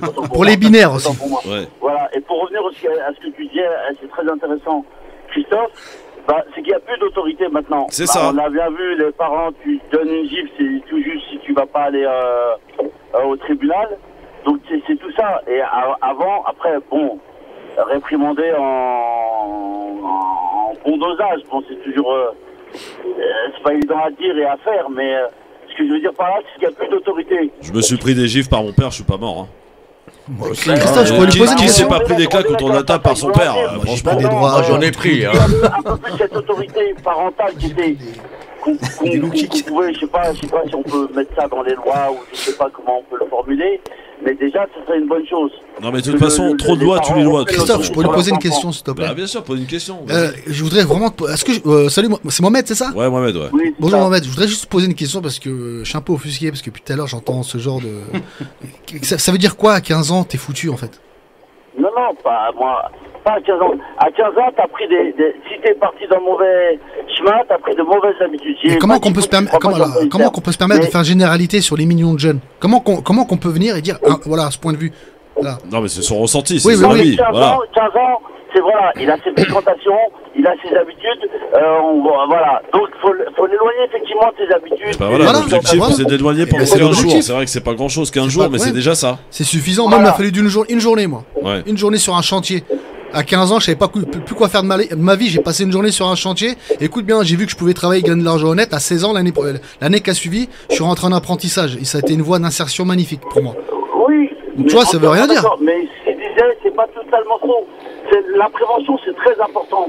Faut pas attendre 15 ans ou quoi. Oui. Dès le début, voilà, on les repère en... Ouais, le retour du civisme à l'école, c'est très important. En CE2, CM1, on voit ceux qui commencent à rentrer au collège, ça commence à fumer, à délirer. On les repère. Et c'est dans ce sens-là, faut les choper là. Tu sais que dans la société, le plus compliqué, c'était il y a encore 2 ans de ça, c'était 26 ans. Vous saviez, 26 ans, si tu n'avais pas de diplôme, pas de formation, c'était très compliqué pour toi. C'est même pour ça qu'à partir de 26 ans, on donne le RSA. Aujourd'hui, ils ont poussé ça à 30 ans. Jusqu'à 30 ans, tu as le droit à avoir des aides gratuites pour apprendre un métier et avoir un diplôme. Les choses évoluent, peut-être lentement, mais elles évoluent tout de même quand même, non? Bon, en tout cas, t'es assez partagé sur l'expérience qui est proposée, sur l'obligation donc de ce service national universel. Vous allez en entendre parler, messieurs dames, parce que c'est vraiment très cher au président Macron. Il en avait parlé, Smaïn, dès la campagne 2017, et il essaie de le mettre en place. C'est sous forme de volontariat aujourd'hui. Il semble vouloir le rendre obligatoire, et ça concerne garçons et filles dès la sortie de la classe de 3e. Ajouter quelque chose, Christophe. Oui. Moi, je pense qu'il faudrait insister dans le côté scolaire. Oublier cette réforme, là, ou ce projet, et insister vraiment en prévention dans l'école. Tout cet argent qu'il veut lâcher dans ce truc-là, il le lâche dans le scolaire, collège et élémentaire, quoi. Non, mais c'est intéressant, ce qu'il dit Mohamed. Alors, je ne pense pas qu'il faut abandonner. Il faut peut-être, rien n'empêche de faire l'un et l'autre en même temps. Absolument. Donc, voilà. Donc, argent, il n'y en a pas. Oui, mais non, mais ça, il y en a malheureusement, mais il faut aller les chercher où il faut. Donc, voilà, à un moment donné, il y a aussi des priorités. Pour les adhérents du MEDEF, t'inquiète. Non, mais on est d'accord. Non, mais il y a des priorités surtout. Et je suis totalement d'accord. Il y a peut-être aussi une réforme sur la question de l'éducation nationale, etc. Parce que moi, je vous le dis, moi j'ai mon fils exemple. Bah oui. Qui porte le projet de toute façon? C'est qui va porter le projet? Bah écoute, c'est le gouvernement. C'est le gouvernement qui va mettre ça en place. Oui, mais sous quel autorité? Alors aucune idée. Je sais pas c'est quel. Alors ministère. Oui, tout à fait. Alors c'est le ministère de l'Éducation, ministère de la Jeunesse et des Sports. Très bien. Et vous avez le ministère de la Défense. C'est très bien. Et pour travailler en cohésion. Très très bien. Et puis un détail par rapport à Mohamed. Vous avez entièrement raison. Il va falloir commencer par l'élémentaire, il faudrait commencer quand même ce qu'on appelle le travail de la citoyenneté en amont. Il a raison. Là, ça pourrait être en aval. Bien sûr, pas le contraire. Voilà. Donc, il ne faudrait pas non plus renoncer à ce projet. Moi, je trouve que ce projet par lui-même, il est positif. Exactement, ça serait dommage. Alors, si à faire un choix, moi j'aurais visé l'élémentaire. Maintenant, je ne vais pas dire les autres, il faut les abandonner, il faut les suivre aussi. Mais tous ces jeunes qui arrivent, on les prend dès le début et c'est là où on fait des choses positives. Ça marche dans le temps après. Bien sûr. Merci Mohamed en tout cas pour ton avis très important en Merci tout cas. Mohamed, bonne journée. Et c'est vrai que en vous écoutant aussi mûrit des choses.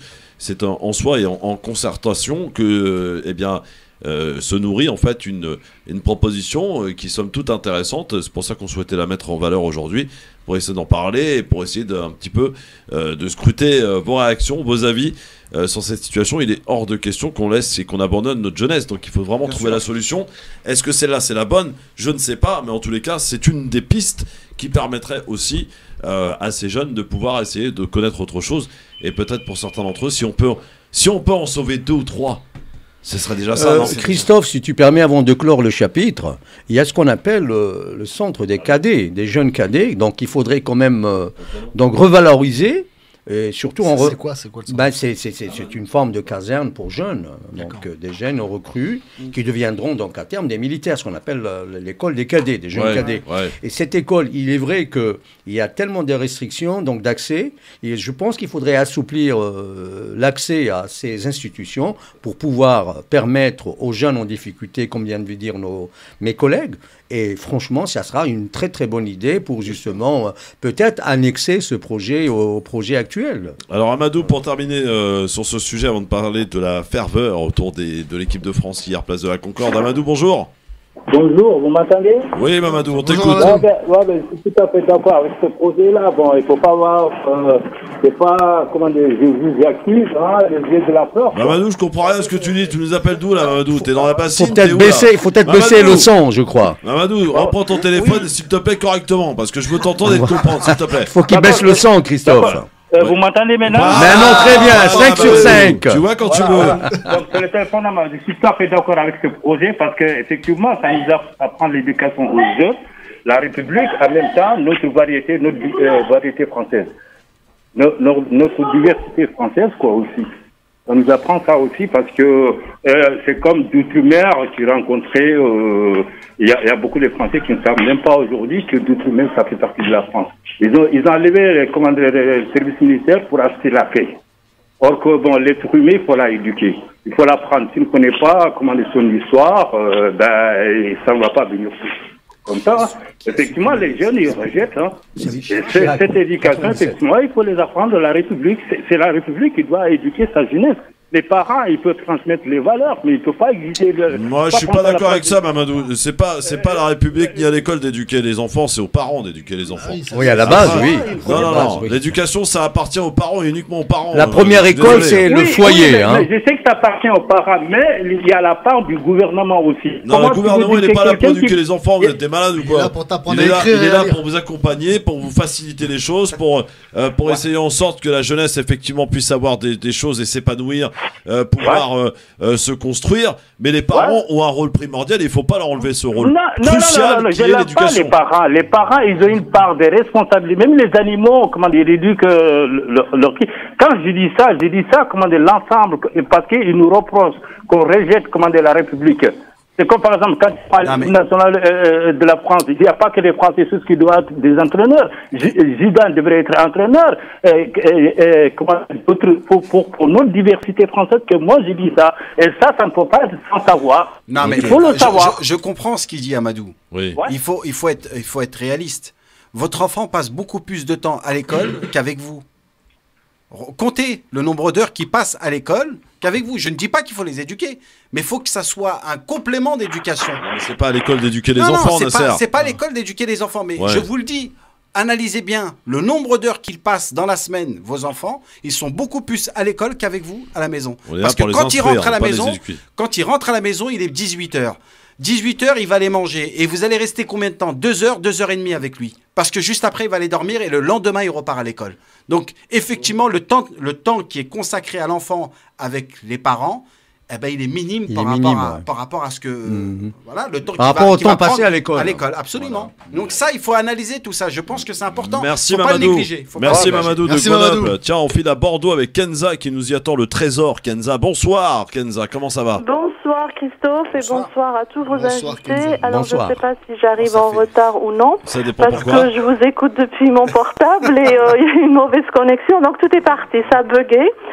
Donc voilà, moi je vous appelle parce que j'ai suivi l'émission pas depuis le début et j'ai juste entendu quelque chose qui fait le SNU, c'est ça, le service national universel, pardon. Voilà, alors curieusement depuis 3-4 jours, j'ai reçu un mail, parce que je connaissais pas du tout ce service-là, et j'ai reçu un mail de la CAF comme quoi les jeunes peuvent s'inscrire, et moi je suis totalement d'accord. Et en fait, j'ai un garçon qui a une scolarité normale. Oui. Nous n'habitons pas dans une cité, donc tout va bien, mais je trouve que c'est quelque chose qui peut lui apporter énormément. Oui. Donc j'ai décidé de l'inscrire pour faire le séjour, parce que je pense que c'est des séjours de 12 jours en fonction des zones.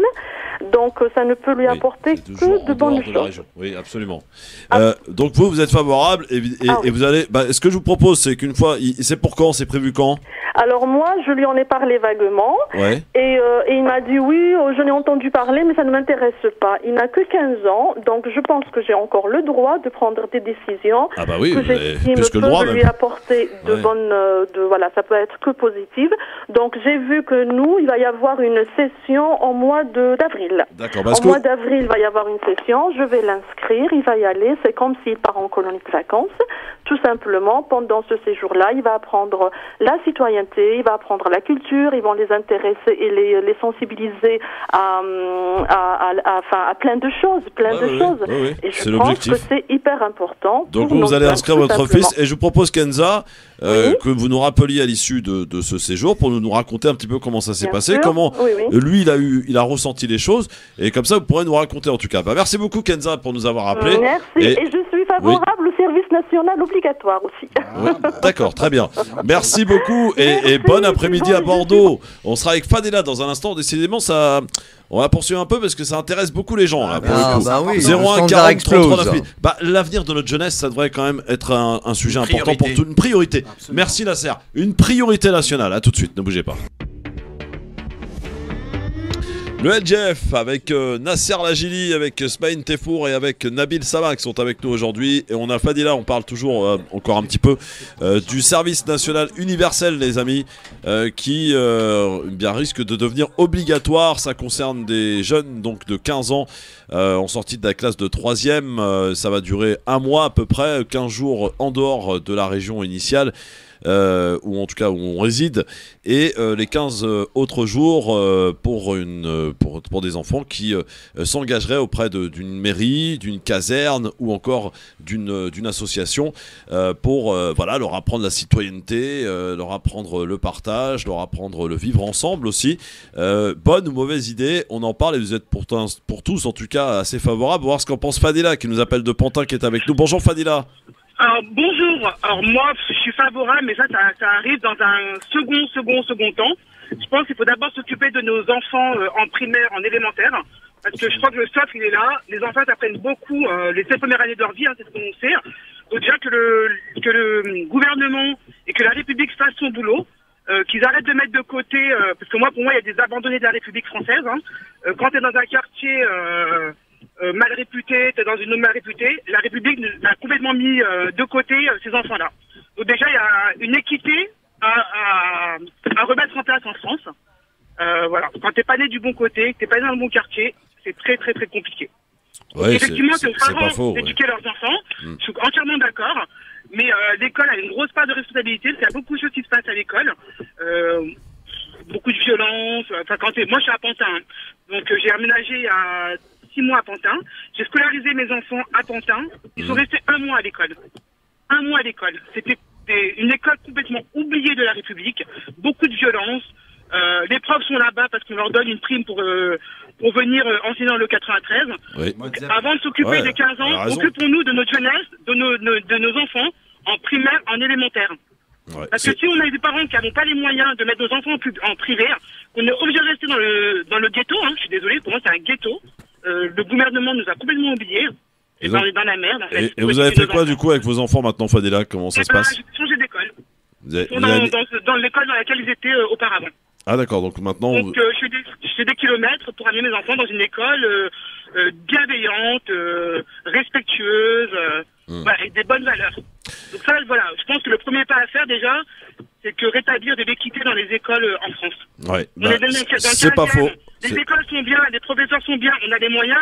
On est né dans le 93, 1993, nos enfants ils sont complètement à côté de ça, complètement à côté de la plaque, quoi. Donc à mon avis, déjà, il y a d'équité à remettre dans les écoles, de la mixité sociale. En tout cas, il y a déjà tout ce boulot-là à faire avant de vouloir parler du service national pour les 15 ans, un mois. Un mois, tu fais rien en un mois. Non, mais c'est important ce qu'elle soulève. Et effectivement, je la rejoins totalement. Quand on regarde aujourd'hui dans nos quartiers populaires, on a des classes qui sont fermées parce qu'on n'a pas d'enseignants. On n'a pas d'enseignants. Et effectivement, il faut avoir aussi, on va dire, un enseignement de qualité qu'on a aujourd'hui perdu dans la fonction publique. Et ça, c'est une réalité. En fait, c'est vrai. Dans les zones non privilégiées, l'enseignant passe son temps à faire de la police. Arrête de parler comme ça, arrête de se comporter comme ça, arrête de faire ça. Et voir... 80% du temps, c'est faire la police. Il n'a pas le temps d'enseigner. Absolument. Et voir le nombre d'élèves qu'il y a dans la classe, surtout. C'est quand on sait qu'il y a une trentaine d'élèves dans la classe, c'est effectivement, on ne peut pas enseigner correctement. Le manque de mixité. Les parents, sociale, tout à fait. Malheureusement, c'est beaucoup de parents étrangers qui ne parlent pas forcément français. Vous voyez, le niveau de langage des enfants dans une école, c'est inadmissible. De la violence, tous les jours, il y avait des coups, tous les jours, il y avait des mauvais mots. Les enfants étaient choqués. Hein. Mais alors, et en fait, quand tu vois les parents, malheureusement, ils parlent pas forcément français. Non, mais alors, il y a cette question qu'on peut prendre aussi en considération, ce que vous avez soulevé là. Et effectivement, je pense que ça, c'est important de le soulever. Mais il y a aussi, tout à l'heure, il y a un point qui a été soulevé. Et Christophe, quand il dit, il y a la responsabilité des parents, il a tout à fait raison. Quand on sait que dans les conseils d'école, qu'on n'a pas de parents, c'est pas normal. Ils sont absents. C'est incroyable. Moi, je le vois parce que... Mais un travail à faire, moi, je pense qu'il y a un gros travail à faire auprès des parents. Ils sont pas conscients, ils sont pas au courant. Je pense qu'il y a comme une éducation à faire envers les parents. Oui, mais les enfants, mais elle a pas tort, une sensibilisation plus qu'une éducation. Elle n'a pas tort là-dessus. Un chantier complet. Ouais. Mais il y a un problème d'équité en France et c'est inadmissible. Il y a des écoles abandonnées par la République française.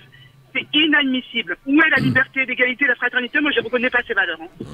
Merci, Fadela. On parle de service national pour les 15 ans. Occupez-vous de nos enfants en élémentaire, en primaire, c'est le socle. Pour éviter qu'ils arrivent à ce point-là. Ouais, non, mais elle a raison. En fait, pour éviter si je vous suis, ma chère Fadela, l'idée en soi est pas inintéressante, mais il faut un travail en amont. C'est-à-dire, voilà, chez les plus jeunes, en fait, déjà.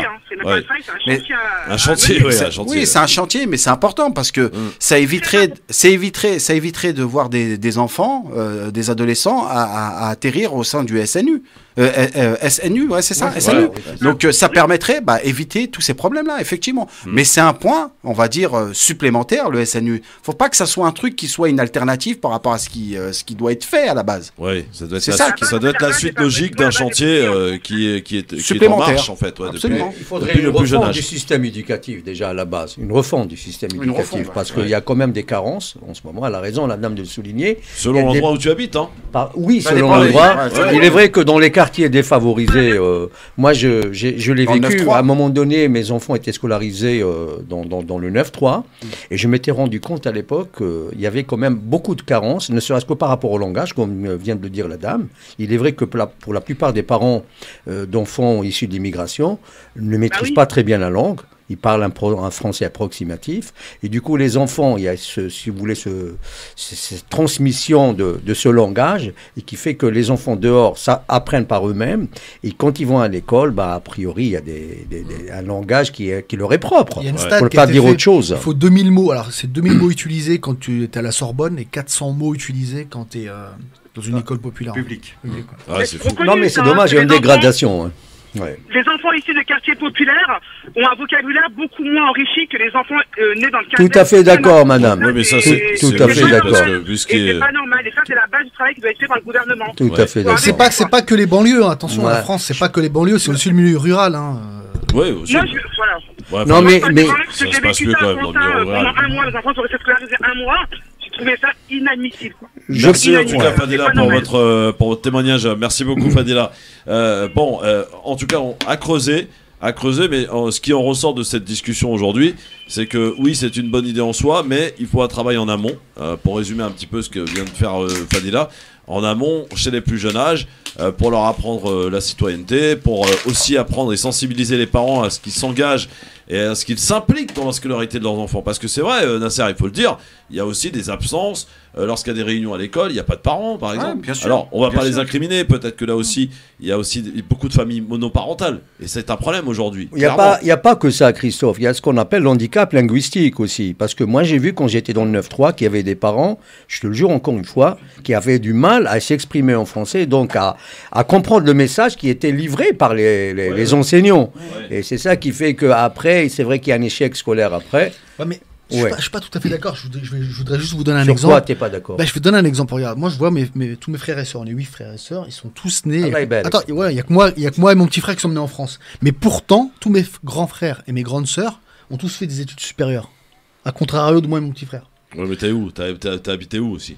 Non, mais moi j'ai habité une partie à la campagne et puis une partie à Paris, tu vois. Mais attends. Ça change tout. Non, c'était encore pire. C'est beaucoup plus difficile quand t'es franco-maghrébin de grandir dans un milieu ruro-urbain toi tu connais Montargis, que de grandir parce que nous on n'avait pas de centre social, on n'avait rien en fait. Il y avait que nous et notre petite communauté. Et tu sais quoi, moi j'ai vu des gens de première génération, ce qui veut dire ceux qui sont venus avec les parents. Mais ils ont tous fait des études supérieures parce qu'ils avaient une rage, ils avaient une niaque, ils avaient quelque chose. Tu vois ce que je veux dire? C'est clair. La détermination, oui, mais d'accord. Mais après, c'est peut-être ça aussi qui manque beaucoup, je pense. Cette actuelle génération qu'on leur a tout donné aussi non plus. Alors on va conclure avec Rafik, tiens, parce que ça a beaucoup sollicité et c'est très important. On voit que l'avenir de notre jeunesse, de nos enfants, ça intéresse tout le monde et c'est bien normal. Rafik, bonsoir, vous nous appelez d'où, Rafik?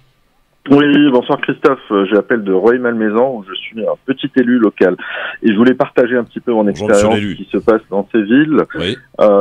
Et d'ailleurs c'est ce que je comprends pas parce qu'il y a quand même des recettes qui fonctionnent dans certaines villes et il faudrait juste les copier et en l'occurrence des solutions relativement basiques et très simples. Je me dis il y a pas beaucoup de communication entre les élus et les parents. Je pense que c'est les mêmes cas dans toutes les villes. Chaque élu suit une école ou un collège et très souvent ils sont vraiment pointés du doigt lors de ces réunions. Alors que s'il y a un travail de construction, chose que je peux me permettre humblement de dire qu'on a mis en place ici, et que sincèrement c'est pour l'intérêt de l'enfant. On voit où est-ce sont les lacunes, on voit où est-ce qu'ils sont les soucis, et on essaye de trouver des solutions ensemble. Ça veut dire, l'intervenante précédente disait pointer du doigt le gouvernement. Moi, je dirais que c'est un travail collectif. C'est pas que le gouvernement. Le gouvernement, il est constitué de personnes qui sont élues par le peuple. Donc le peuple, il a aussi une certaine responsabilité, et en l'occurrence localement. Donc c'est pour ça que je dis demain, si on m'a élu, c'est pour le gouvernement. Il n'y a personne d'élu, Rafik. Hein, pardon. Ce sont que des gens qui sont nommés. Voilà. Je parle des politiques de façon générale. On se comprend bien, mais des élus locaux en premier lieu. Moi aujourd'hui, on a peut-être comment dirais-je, un collège qui est dit en zone sensible. C'est à l'élu local d'aller voir, de comprendre, d'aller de programmer des visites. Encore une fois, on a visité le Sénat, on a visité l'Assemblée. Les enfants, ils étaient émerveillés. Et l'éducation passe par cela, par la découverte, par la lecture. Nos enfants ne lisent plus. Donc là aussi, il faudrait faire en sorte de qu'ils lisent. Il y a des structures, je pense que dans toutes les villes, il y a des structures pour la jeunesse. Mais une structure pour la jeunesse, c'est pas juste mettre un écran pour regarder la Coupe du Monde. C'est aussi pour mettre des projets porteurs. Toutes les villes en France sont jumelées avec d'autres villes, des échanges. Donc je me dis, il y a énormément de choses qui fonctionnent et qui donnent des fruits.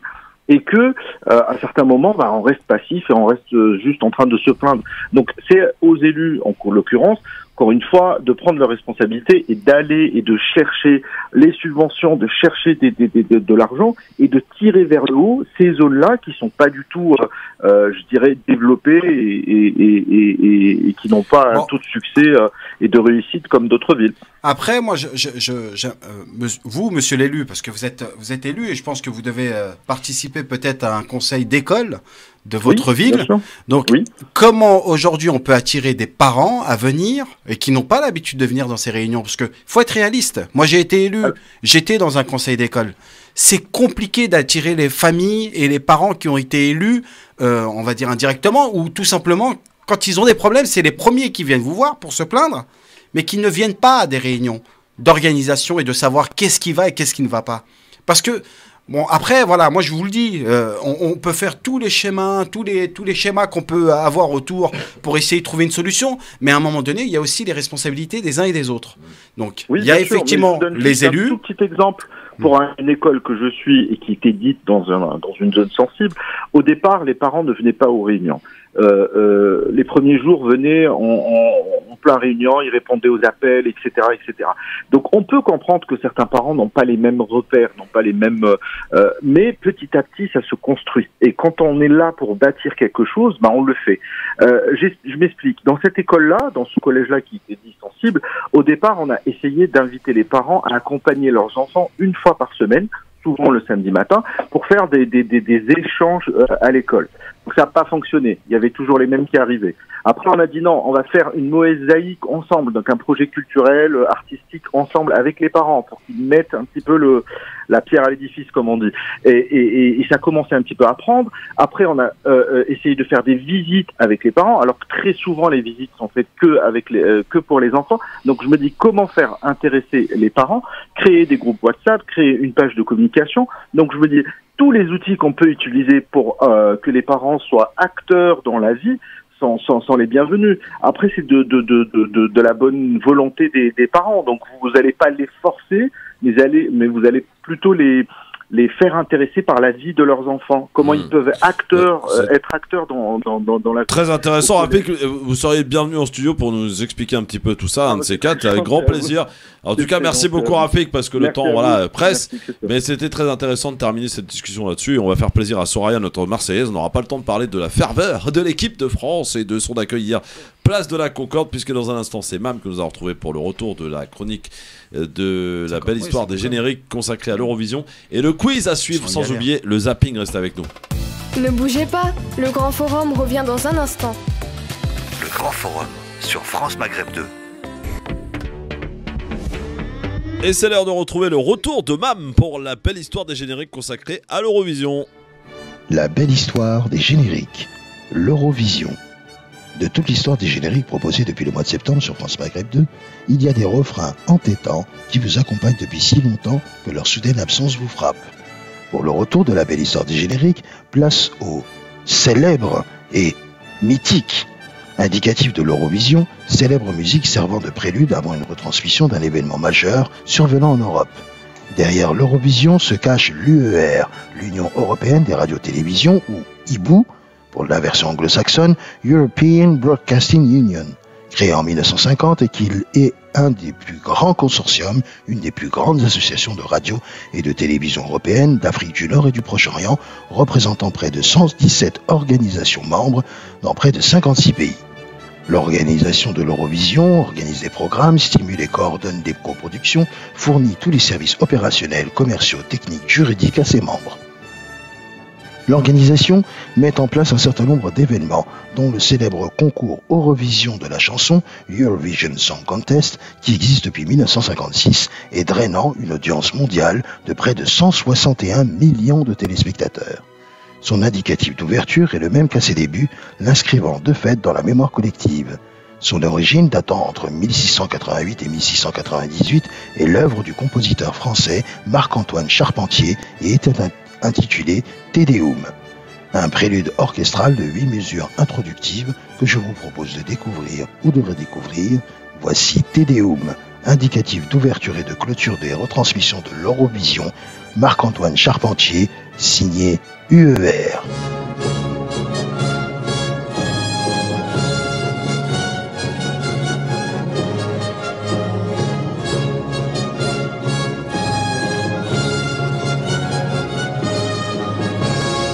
Musique célèbre, hein, les gars, évidemment. La musique de l'Eurovision qu'a choisi de mettre en lumière notre ami Mam aujourd'hui dans la chronique La belle histoire des génériques. Place au quiz, c'est parti. Le quiz.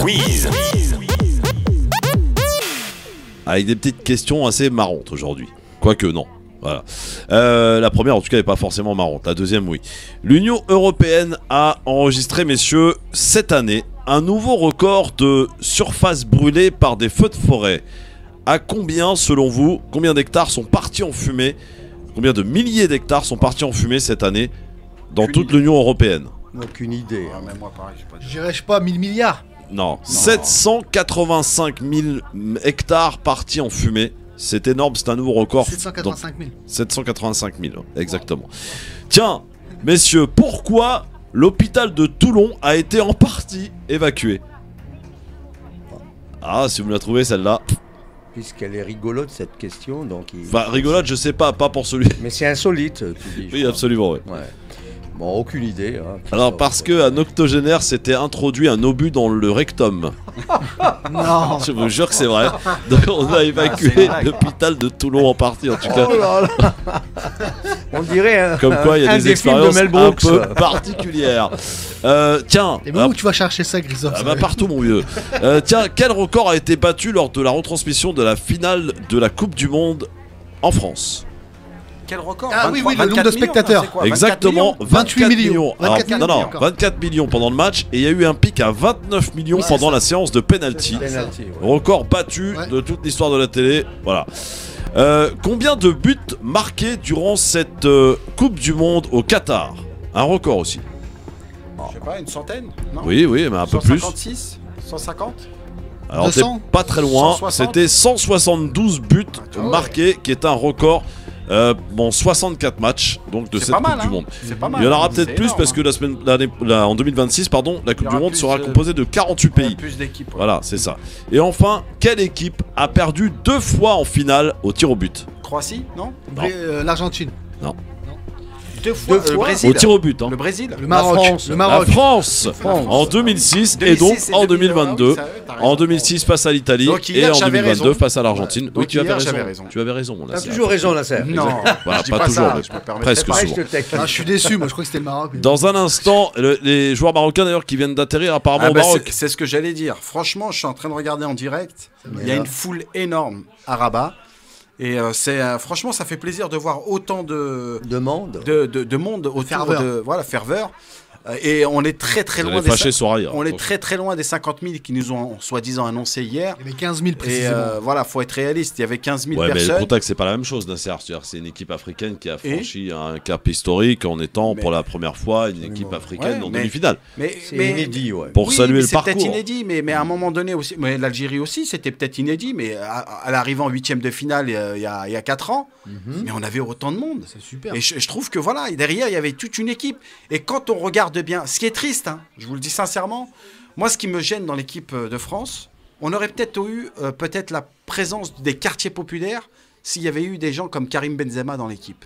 Quand on regarde comment elle est composée l'équipe de France, eh ben, elle est pas Mbappé, du tout. C'est un enfant oui, de mais Bondy, elle est pas. Non, elle est pas représentative de la population et des quartiers populaires ou de la France en général. C'est très intéressant ce que tu dis. C'est pour ça que tout à l'heure je disais qu'il faut que le sport reste le sport.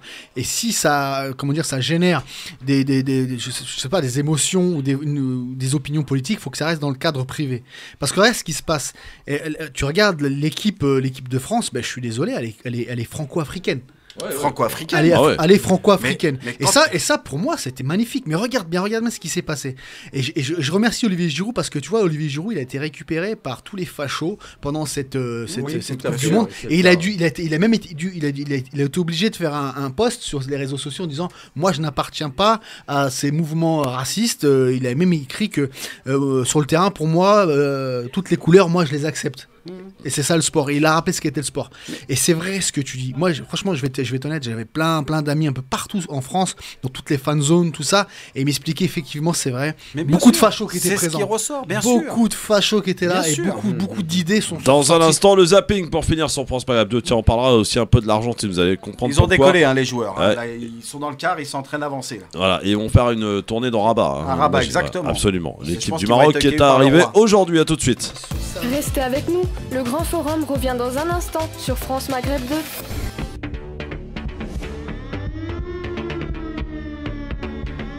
France Maghreb 2, le LGF avec Nasser Lajili, notre militant, avec Nabil Sama, notre producteur audiovisuel, avec Smaïn Tefour, notre journaliste. Place, messieurs, au zapping. Je crois que vous avez certaines choses à me dire. Vous alliez le faire gagner parce que c'est notre projet. C'est insupportable, enfin, votre attitude. Mais enfin, ça va pas. Il faut que la police tire à balles réelles dans ces cas-là. Ne pas s'asseoir sur une chaise rouge parce que le rouge serait la couleur du diable. J'ai grandi et baigné dans l'islam. Oui. El Hamdou, je le connais par cœur. D'accord. Ça va. C'est insupportable, votre attitude, sur les plateaux de télévision. Je vous demande de vous arrêter. Je vous demande de vous arrêter. Vous croyez qu'ils oseraient venir ici? Bon, ça ose tout. C'est pas ça qu'on les reconnaît. Alors, dans notre zapping, ce que je vais vous faire écouter et commenter, messieurs, aujourd'hui, c'est la presse internationale qui s'en prend un petit peu à Macron et son attitude qu'il a eue sur le terrain, notamment vis-à-vis de Mbappé. La presse internationale se demande comment il a pu se retrouver sur le terrain à consoler Mbappé. Les internautes, eux, soulignent un dribble impassible du joueur pour ne pas rentrer dans un jeu récupérateur et comparent le président à un gros lourd en boîte de nuit. Alors, est-ce que le président est pour vous un gros lourd, que vous avez tous été en boîte de nuit, notamment quand on est une femme, voilà, on essaie comme ça de tenter sa chance. Macron était un petit peu qualifié comme cela, Nasser, non? Non, je dirais pas ça, mais je trouve qu'il en a fait trop. Effectivement, de dire qu'il en a fait trop, on a droit de le dire. Effectivement, ouais. Je pense que tu peux consoler l'équipe après, mais pas tout de suite. On sentait Mbappé gêné. Hein, oui, mais il n'y avait pas que Mbappé qui était gêné. Même ceux qui étaient autour, tous les joueurs étaient un peu gênés. Quand il rentre dans le vestiaire et qu'il va te faire du coaching, et tu dis, mais attends, mais qu'est-ce que c'est quoi ce cinéma? Qu'est-ce qu'on est en train de faire là? Quelle image on donne de la France? Donc voilà, à un moment donné, il faut que chacun soit à sa place. Après, voilà, avoir de la déception. Limite le sélectionneur. Bah, c'est ça le problème, c'est que avoir de l'empathie, etc., il n'y a pas de problème, mais voilà, je pense qu'il en a fait trop. Il en a fait trop, Nabil, Macron? Je pense que oui. Après, il a été pris par les émotions. Mais je pense qu'il en fait trop depuis le début. Il est un peu trop tactile, ce président, je trouve. Eh ben, il suffit d'observer sa communication physique et on s'aperçoit qu'il chie sur Deschamps, parce que quand Deschamps, quand même, c'est son aîné, et quand il lui met des claques sur le visage et qu'il lui prend derrière la tête, ça veut dire que t'es un gamin. C'est humiliant. C'est humiliant, tu vois. On respecte pas. Et puis en plus, même Kylian, à plusieurs reprises, on voit Kylian. Ouais. Et moi, pourquoi j'aime Kylian? Parce qu'à un moment, tu vois, Macron, il voulait lui mettre la médaille d'argent sur la tête, et lui il a refusé, il a pris sa main et c'est lui qui se l'est mise tout seul. Ouais, bien sûr. Bien sûr. Pareil. Ben écoute, non, je suis pas vraiment d'accord, Christophe. Je vais pour une fois être en contradiction avec mes collègues. Non, je pense que c'est un président très investi. Hein. Je vois pas en quoi ça pourrait lui enlever ce côté un peu nationaliste. Très investi en communication. Bon, ça peut l'être, il est vrai. On va pas être naïf, Nasser. On va pas être naïf. Parce qu'il connaissait même pas le nom. Il connaissait même pas le nom des joueurs. Pardon, Nabil. Loin de toute naïveté, je pense qu'il faut lui accorder le bénéfice du doute quand même. Parce qu'il était emporté par l'émotion, la France venait de perdre. Oui. Je pense que c'est un comportement tout à fait humain. Non mais faut voir, vous avez vu dans quel état il était? Tu peux me tutoyer, Nasser. Non mais je parle ah oui, d'accord, pardon. Mais dans quel état il était? Oui, euphorique. Mais euphorique le mec, mais même un président, même en termes de quand il a enlevé sa veste. Alors je voulais pas écouter un gamin qui a été interviewé et qui est déçu évidemment que l'équipe de France a perdu. J'adore écouter les gamins. Franchement, c'est les meilleurs. Écoutez. On aurait pu gagner la 3e étoile sur le maillot. Et qu'on aurait pu la gagner, la Coupe du Monde. La prochaine Coupe du Monde, elle sera à nous. Et l'Argentine, on vous pètera dans 4 ans. J'adore. Non mais j'adore. Franchement. Le pauvre, j'ai beaucoup aimé la fin. Ah, mais tu vois ce que tu viens de diffuser, Christophe. C'est une réalité, parce que même mon fils, il est venu me voir à la fin du match. Ouais. Il était avec ses petits drapeaux sur le visage, etc. Il me dit, papa, tu sais que j'étais à 2 doigts de pleurer à la fin du match. Ah ouais. Je lui dis, mais t'as droit, mon fils, parce qu'il était vraiment... Voilà, il soutenait cette équipe. Il était à fond derrière, il regardait tout le monde en train de regarder le match, je veux dire le match, quoi. Tout le monde était dans cette Coupe du Monde, surtout cette finale. Ouais. Et c'est peut-être triste pour eux. Ouais, effectivement, c'est surtout les enfants, moi, qui m'ont fait attrister, quoi. Bah oui, le pauvre. Alors, nous, ici, on se dit, si la France avait gagné la Coupe du Monde, ça aurait peut-être arrangé les affaires de Macron, du gouvernement, avec ses problèmes d'inflation, je peux vous dire qu'il y en a un qui est quand même extrêmement content que l'Argentine ait gagné évidemment la Coupe du Monde. C'est le président argentin, parce que vous allez voir, et les chiffres sont parlants. Écoutez plutôt. L'inflation, nous en France, on souffre avec 6% d'inflation.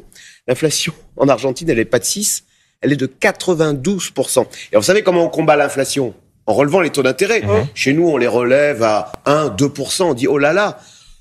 En Argentine, les taux d'intérêt sont à 75%. Petite devinette. Quand on vit dans un pays où les taux d'intérêt sont à 75%, je vais à la banque, j'emprunte 100 000 euros. Vous savez combien il faut que je rembourse quand j'ai emprunté 100 000 euros? J'ai du mal à faire le calcul, mais vas-y. 1 million. 1 million. Je dois rembourser 10 fois ce que j'ai emprunté. Voilà ce que c'est que de vivre dans un pays où les taux d'intérêt sont à 100%. La victoire fait du bien. Une victoire qui fait du bien, messieurs. La religion, enfin, je pense que c'est la deuxième religion, hein, le football. Donc, oui, en Argentine, oui. Ça tétanise bien. C'est chaud, hein. Non, mais c'est chaud quand même. C'est vrai que c'est chaud. C'est une bonne anesthésie, là, le football. Hein, pour les peuples qui sont en difficulté et pour les gouvernants. Les gouvernants, évidemment. Ouais. Merci, messieurs. Nabil, ça va? Merci beaucoup, mon Nabil. Bonne fête. Tu pars en vacances ou pas? Oui, je vais. Tu vas partir où là-bas? En la campagne là-bas? Non, je pars à Avignon chez mes beaux-parents, puis après je pars au Maroc. Ah, d'accord, oui. C'est très bien, c'est très bien. Bon, Nasser, je t'ai déjà posé la question, Smaïn aussi. Bon, rendez-vous demain, les enfants, avec le retour de Kader Chiban, qui sera avec nous, notre conseiller régional Europe. Tu salueras de ma part, Christophe.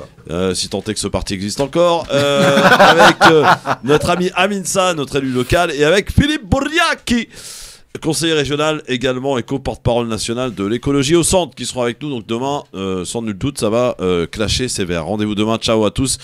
Et dans un instant, Medjed, salut à tous. C'était l'émission Le Grand Forum avec Christophe Fro sur France Maghreb 2. France Maghreb.